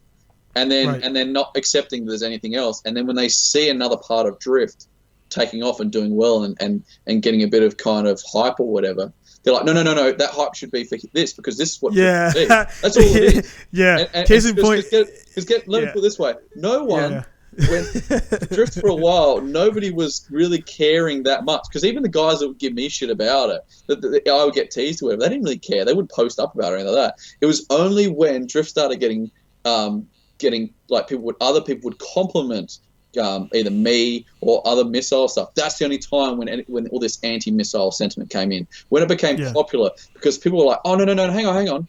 No, that's not what's meant to be cool. The cool thing is meant to be what I'm doing. That's what I'm doing. Yeah, and it is. You nailed it, man. Exactly. And so this idea of it's a bad image for the sport. What's a bad image for the sport? If you've got people that are driving and are participating in the sport, how is that a bad thing? How is that a bad thing in anything? Like, so I think that's this misconception about, you should be allowed to do whatever you're doing unless, thing. And I think if you're having a competition where you've got a strict code and you want the presentation to be a certain way, not a problem. Don't have an issue. It's a free world. You can do that, but I think this idea of people going out there and saying missiles shouldn't exist in the sport, or people say, oh, you're allowed to have a missile, but you have to have a nice car as well. I'm sitting there like, what fucking what the hell? What, like you're gonna try both at the same time? Yeah, but I think it's I think it's this kind of thing where it's like, well, you have a nice car, but you know this is your practice car to do the other one. I'm like, why? Why can't you just be like, this is what I enjoy out of drift. I enjoy being able to go out there, drive, and not worry about my car. That's everything I want in drift. That's the point of a missile, man. Exactly. To try shit in a car that you don't necessarily want to put your main car at risk because you know it's what you're doing. You're trying to do a fucking backy into Manami wall. Like, that's probably not going to work out right. You know what I mean? So, and the thing is, there's a lot of people that are never like. I never really feel the need to have a nice car to put my skills into. A lot of people are like, and I could have done it for a long time. I didn't need a nice car to apply my skill to. I just enjoyed going out there and driving with my mates in other battle cars or missiles or whatever. I could do that. I could do that for the rest of my life. And if that's all I did, I don't need to be like, okay, I've learned all that now. Now I'm going to go put it in a nice car. I just don't need that. Yeah, you don't. Like, I do enjoy doing that sometimes. Like, I have a nice car which I go out there and stuff like that. But I don't like if I could just do the other one. And a lot of people just don't have that. They don't have that need to be like, I need a pretty car too. They just don't need it. And there's nothing against people that do want it as well. But you shouldn't be like you can only have a missile if you have a pretty car too. Makes no sense to me. Like in the states, they it was right around that time that article came out. There was this change you've probably seen too, where they started having like these events, and it was this one event, and I seen some shit with it recently. They're like, hey man, if your car, they were like forcing guys like, hey, your car has to be all the same color. It has to be one color. And then they had the team stuff. All your guys had to be the same color. Then it became like this fucking prestigious elitist group of drifters that weren't fucking really even going hard. Maybe one or two guys out of like the whole event. And I'm like, dude, like you guys are like half-ass driving, and then you're like going around town saying your car is the baddest drift car. And Luke made a point the other day where those same fucking guys will be like, hey man, my SR20s are running good for 9 seasons when they do 3 events in 9 seasons, and they fucking did 2 laps and came back in the pits. But I think the thing is, for me, I don't give a shit. Like, for me, it's like, do your thing. If that's what if that is what they want to do, if that's what they get out of drift, not a problem. My issue is when they fucking are like, oh, you can't do this other thing. Yeah. Right. And I'm like, don't criticize what I'm doing. I'm not going to criticize what they're doing. You know, like I know a bunch of dudes with style cars, and I love their shit, and obviously my preference is something like, you know, the animal style dudes, because they have the cars, but they also push hard. But that's just my preference. I don't sit there and say that, you know, you can't just have a pretty car and not drive hard. You know, that's fine, not a problem. If that's what you get out of drift, that's what you enjoy. All good, man. And I'd rather that than be like that than pretend to be like, you know, whatever. I'd rather just enjoy it, not feel bad for enjoying it. but just accepting that there's going to be other people with missiles. You're probably not going to like it, but that's fine. Like, that's the best part about drift is such diversity. Like, if everyone was chasing the same fucking thing, no one would like it. All these style guys, or if they're hating on missile guys, they're probably like, fuck these missiles, they shouldn't have all these cars. I guarantee you, they're the same people that if those missile guys all got style cars, they'd be like, oh, these fucking, dudes just getting into it because it's cool or whatever. It's like, because the fact is that it doesn't matter if you're a style guy, missile guy, comp guy, they all talk shit on each other. Yeah. But the ones that talk shit on each other are not legit because they're normally the hype guys because they just follow the trends. Right. And the guys who are about there busy, they're busy fixing their shit that they broke last round to get back out there for the next event. Nobody that's legit and is in it for pure reasons is sitting there talking shit on other things. No. So every time you see someone that's sitting there talking shit about a style of drift, you can just dismiss what they're saying because you're like, oh, that's just a person that doesn't really have any pure intentions in this sport. Because every person I respect on a personal level, as a drifter and as a person, none of them fucking complain about those styles. None of them complain about it. They might say that's not my preference, but they're not sitting there saying that should be banned. Everybody that's sitting there saying another style should be banned, whether missile dudes saying that fucking style guys are retards because they don't drive or whatever. Whatever you're doing, they're not in it for legit reasons, and so they just don't get respect. And when you don't have respect, your opinion doesn't matter. So it's pretty easy just to dismiss and be like, all right, cool, you can fucking talk all the shit you want, but in a day, when your opinion doesn't matter, it doesn't matter. Yeah, I guess it's kind of again to bring out the BMX correlation. You have a BMX bikes. You got the guys who do vert ramp. You got the guys who do dirt. You got the guys who do flatland, and others. They got the guys who fucking race BMX. But they're all at the end of the day, they're all on BMX bikes. They're all on the same. Maybe they got a stronger back wheel for dirt jumping, and maybe they got wider pegs for the flat ground guys and stuff like that. But they're all still in a BMX realm, and then drifting is kind of like, I guess, because it's it's one goal, which is again getting sideways, staying sideways, and maneuvering the course. They just can't separate that the guy can get sideways, stay sideways, maneuver the course with a clean car, or do the same thing with a missile car or a fucking JGTC car or whatever that thing be. So like you said, you nailed it, man. Guys are in this thing and they're making subcultures within something that's already. Overall, it don't matter what fucking kind of drifter you are. When you talk to a drag racer, they call us all stupid because we're burning tires up. Or you talk to a grip guy or autocross guy, like, why are you guys wasting these fucking tires that cost $200 a pop or $100 whatever dollars a pop, and you got suspension and all this stuff. So on the outside looking in, they're all looking down on us, and then inside of our own culture, you're like making divisions where it should be coming together. So that's how it should be, man. That's the thing is we do have drifting. We are kind of looked down upon by a lot of sports, and the fact that when you mention it, like, what the fuck is drifting? And so like the last thing we should be doing is having that infighting. The last thing we should be doing. But it's just one of those things. But I don't know. I just think, at the end of the day, there are bad people in everything. There are missile dudes. There are missile dudes that are just being dicks and just deliberately smashing their cars and whatever, and then hanging shit on other guys or whatever. There's style dudes that are whatever. But you know what, dude? Like, when it was all going down with it all, I knew it was coming. Like, because if you look at any of this shit, what happens is something becomes popular. More people get on, and then what happens is the people you're attracting when things get. So in the initial days, you're seeing a lot of people that are like, oh, this is cool, I wouldn't mind giving this a shot, and feeling like enabled that they can do it. And then it gets to a level where it's just people that are doing it just for hype. Missiles got to that point where it's just like a lot of people that were getting missile cars were just doing it because it was a trend, it was a hype. But you know what? When you get to that, then what happens? Everyone starts shitting on them. Everyone starts shitting on it. And so when it all happened, I'm like, let's just wait it out, ride the wave, because I guarantee in a few years, those hype dudes are going to leave missile stuff. They'll move on to the next trend in drift, or they'll probably get out of drift and go to something else, which is trendy or whatever. And then by the time that happens, it'll settle down and people will be accepting of missiles again. I mean, not everybody will always be accepting, but like it was saturation point because we had so many people rocking up to events that didn't really they didn't really appreciate what missile, whatever they were rocking up and just having bad attitudes. And then realistically, in the early days, nobody with missiles had bad attitudes because you had to be humble because you realize you're in a minority.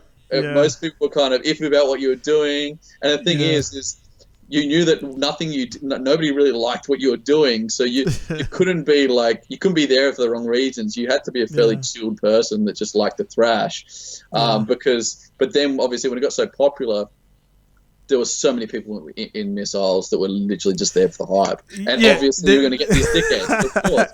But they're just going to Another thing too is the guys who were called. I noticed a little trend for a little while. The guys who were called their dailies missiles. Like, nah, dude, you just got a shitty car, man. That's not a missile, dude. That's just a shitty road car with tags on it and insurance. Oh, I saw a few of that. I saw a few of that. And I'm like, oh, it's a missile, and then I'm like, it's like okay, but I guess if that's what you want to call it, but it's like that's when I knew. That's when I knew because back in the old days, you would resist calling your car a missile. Like, oh no, it's not a missile. I'll fix it. I'll do this. Because it was not cool. And now you got people that are using cars that are clearly not. We would never have thought about doing that. Implying that your car was that. If you called your car a missile back in the day, people would give you shit. Whereas these guys are using it as a thing to look cool. And I'm sitting there like, wow, shit's fucking turned since it all fucking started. So, but like I said, it's just going to happen in cycles. I knew it was just going to fade off, and we're back in a place now. So Driftland, as I was talking about before, they stopped running missiles, and now they're running missiles again. They're having these bash events again, and they were hugely successful, amazing events. The one I was at over before had Jack and Connor Shanahan, and a few of the other Irish dudes and some other decent guys. Fucking awesome event. But it's come back now, and people are kind of accepting it now, and it's good. But you just gotta ride that wave of hype, then just getting shit on for a while. But let's be honest, people were like, oh, what's it like, because it was so much support for it, and then everyone started ragging on missiles. Like, mate, it's fucking nothing. Try being fucking 18 years old and having everybody in drift telling you you're a fucking retard because of what you're doing. This is easy. This is a breeze compared to that. At least you've got some people on your team. Back then I had nobody on my team, and people you respected were calling you a shit driver that just crashed into stuff, and put your shit box back together and fix it up and all that stuff like that. So now, if you do that when you're 18, when you're when you're well established and you got other people that have got missiles and it's whatever, it's not a problem. I was like, let's just ride this wave and we'll be good soon. And that's where we're at right now. I think everyone's back on board, but you just gotta accept it. So. Yeah, it's all good, man. But hey, man, I just looked at my clock, man. It's like we were talking, man. It's like we had about 2 hours and 51 minutes, man. So you did as much. Hey, I'm definitely gonna have you back on, man, because this is way too much to even get in one episode without. Most people on YouTube, man, the analytics, they only hang around for 15 minutes. So I clip it up and put it out there. But I think people will receive this well, man, because again, everybody out there knows, everybody in the scene who's been in this scene more than 10 years know who Stewy Bryant is, man. So that's why we got right into it. There was no introduction because everybody fucking knows you. I didn't even get into any real good stories. I got some fucking Yeah. We got a lot, man. We'll definitely talk again. And I look forward to coming. Obviously, the Corona stuff is, it's done what it does to the business. So the money is tight. And then also, I got to get everything in order because I was planning on coming over there. I never been to Australia before. And I wanted to come over there and see how it is and feel the weather and feel the climate, see how it feels like Iraq or Kuwait or whatever, because that's the hottest places I've been to on the globe. It totally depends on where you come. Adelaide's more of that dry heat. But I've put I don't know if you saw, but I floated the idea of doing a drift week here, and I think if nothing else, it's a perfect opportunity for guys from overseas that want to come over just for a few weeks. They can actually go see everything because, obviously in Australia, everything's so far apart. So at least that would give them the opportunity to be able to do and see a bunch of tracks because Australia does we are probably one of the luckiest countries as far as racetracks go. We've got, at least 3 dedicated drift tracks plus a few other, we didn't even talk about the bend, man. And And that was, I mean, you had a good amount of. That's the Ben is the newest one, right? Yeah. So that I mean, I remember you showing me It's like you show pictures of like the land, and then you show pictures of the dirt outline, and then they were. Yeah. So like you've been involved heavily with that, man, and Yeah. that was definitely an awesome thing to get done there. And it seemed like there was a point in Australia where they were. I remember seeing Pickering on fucking Speed TV. And I don't know, I'm not sure if it was New Zealand or Australian drift, but I remember seeing Pickering in like I believe an S13 or S14, and this was way back when, man. And then I met him at Ebisu, and I'm like, this fucking guy looks familiar, and he was like, younger and slimmer then. And it could have been the D1 FD mashup in Irwindale because they no. This was in either Australia or New Zealand. Speedway. Yeah, it was Australia, yeah. So it was definitely there because everybody was fucking Australia, so it looked like fucking G1 GP. So it's like that was an interesting time. If that was back in the DA days or Drift Australia or Full Lock days, it was. That was an interesting time, and we had Robbie Bolger who like 1,000 horsepower Monaro or Pontiac GTI essentially. Yeah. And he would go out there on racing slicks, like wet racing slicks, and he'd go out there, and it was just a comical. Like he would the guy in front of him, he would get probably 10 car lengths. I'm not even kidding you, 10 car lengths, and then he'd draw back up on through the run, and he'd finish near them, and that was considered good back then. I mean, we look back at it now. It was hilarious what was considered good back there in drift. But plus, you had like guys like buying even back then. I could see I wasn't hip on it, but you could see guys who had money in other motorsports or whatever their business was, and they would buy their way in. And I'm like, dude, that guy doesn't look really better than this dude, and it's still kind of like it now, man. And it comes back to that thing about the missile thing. Like as a lot of people were saying, or always would say, well, missiles are such a bad look for the sport. And I said, to be honest, man, drifting at the top level is a bad look for our sport because most of those guys are paid to play. Yeah. Most of those guys are paid to play. They're not good drivers. And I said, honestly, dude, most of the competitions I watch at a top level around the world, Australia, whatever, I'm fucking embarrassed for my sport because the level of driving is horrendously lower than it should be. You got a few good guys at the top. FD is pretty good, it's at that level. But dude, so many top level competitions around the world are pay to play, and you got all these guys in there that just have no business being anywhere near that kind of level of competition. But because they've got the money to spend to get into that position, because they've got the card to compete, they're in there. But the driver, you can't hide it. They're shocking. And it doesn't lie, man. It's kind of like one of the things go ahead. I was going to say, like, the fact is that the fact that I can go to local club level competitions and watch much better driving than what's on TV, I mean, it's just a fucking shame. But the problem is that we literally have better drivers at a local level often than we do at a national level, because at local level it's open to anybody, and then what happens is the best drivers float to the top because the criteria doesn't require you to have a certain level car. So the good drivers float to the top, whereas in these other divisions, just quite simply, it's like most of the people in there are just because they can afford it. And so you're not having the good drivers float to the top, you're just having the money float to the top. And then within the division, you normally have the good drivers taking out the wins, but then the rest of the field is just horrible to watch. The rest of the field is pretty much the rest of the field, and I knew, because I was one of those guys, the rest of the field is pretty much padding that check for the top three guys. So your entry fees is paying for the event, paying for that. And I did it for 3.5 years in D1. I did the D1 divisionals about 3.5, almost 4 years. I didn't get one single point. I blame, it was, partially driving skill, not having enough seat time, driving my car daily. This wasn't a good thing. I'm in a better place now where I have a shop. I got trucks. I can afford to get alignment. I can afford better tires. And so I know when I come back, eventually I'll have a better results because I don't have like all the, and I was military too. That's one thing that a lot of guys don't realize, man.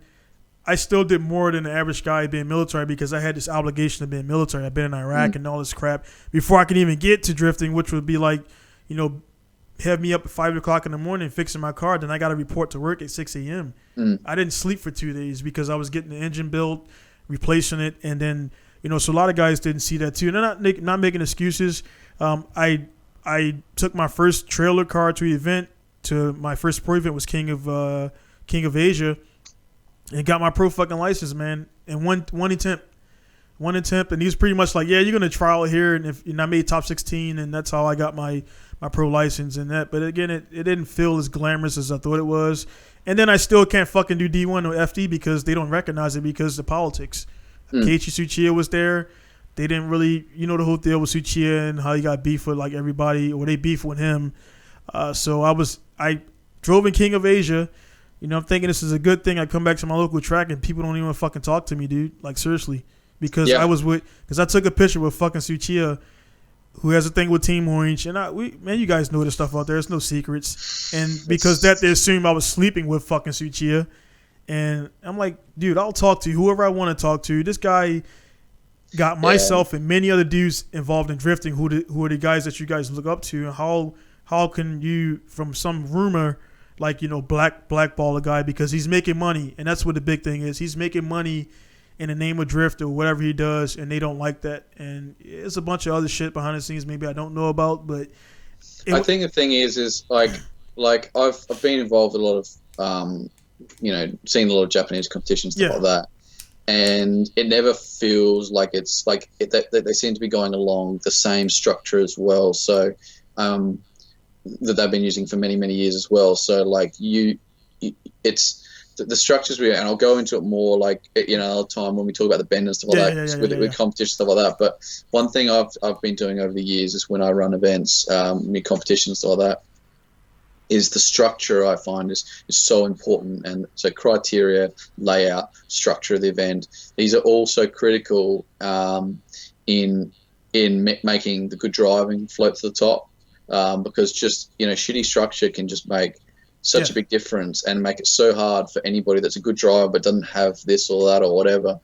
But also making it, entertaining to watch. But yeah, like, I mean, it's hard. A lot of these Japanese competitions, I watch them and I think, like, besides the fact they're so boring to watch, I look at them and I just think they're just so suited to particular drivers and to certain styles that doesn't really incentivize people to push a little bit harder to do this, to do that, to drive a certain way. And it's just like I think the problem is they are very stuck in their ways. But I mean, I personally couldn't see myself doing it. Like, I would do it for shits and gigs, but I haven't seen any Japanese competitions recently where I could see myself really getting into it. I'd love to show some of the stuff we do in Australia with competitions, because there's a lot of really cool different formats and stuff that are coming out of Australia to really mean that, like, if you've got the skill, man, you can float to that top, and you'll put on a show doing it as well, because we're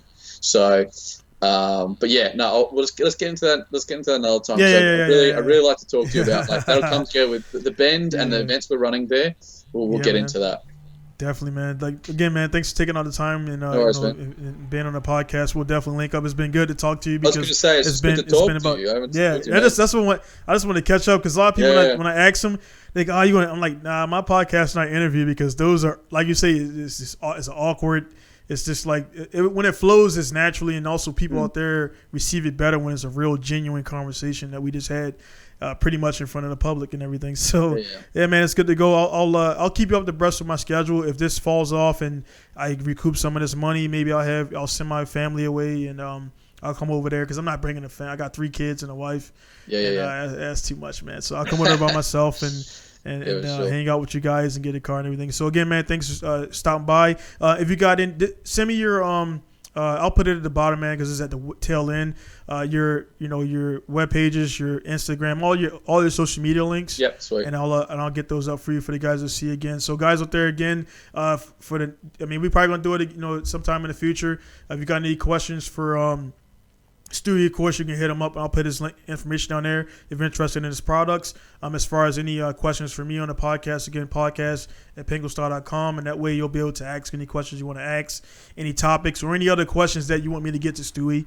And we'll do that, man. So, guys out there, thanks for tuning in for this podcast. Be sure to like, subscribe, and share. And it'll be also, you're gonna also load it up on your YouTube as well. Yeah, I will. I'll do it after. Okay. I'll do it after yours, but I'll check it online. But we'll try. We'll just basically cross this. Awesome. Cross promotion, man. It's the best, man. It's the best thing out there, man. So I like networking and all that stuff. So again, guys out there, thanks for tuning in. If you made it this far, awesome. Thanks for the support. And there'll be more. This is just getting started. This is going to be like episode number 40. This is going to be number 48 when it comes out. So, I mean, it's 48 episodes from number 1. When I started, it was like, looking like 360p kind of. And now, we got full HD and things like that. So, it's moving along. We got the studio here, so there'll be coming more. And then I got more buddies outside of Japan. So, it's nothing against the guys that are here. But I just got, like, say, Stewy and all these guys on different continents that I want to get in the first 100 episodes, I want to get my circle of guys and put their stuff out there, connect back with them because it's been years since we talked. I can probably hook up some Australian guys as well. Oh, for sure, man. Definitely, man. I can get the setup. I'll use my setup because a lot of them won't have it themselves. So, yeah. Yeah, man. Definitely be interested in that and getting to know those guys, man. So, again, Stewy, thanks for stopping in. Guys out there, thank you for joining, and I'll see you guys later. It's going to be Donald signing off from South Japan and the Stewy from Adelaide, correct? Yeah, Adelaide. South Australia. South Australia. So see you guys later. Be safe out there. Don't get corona. Yeah.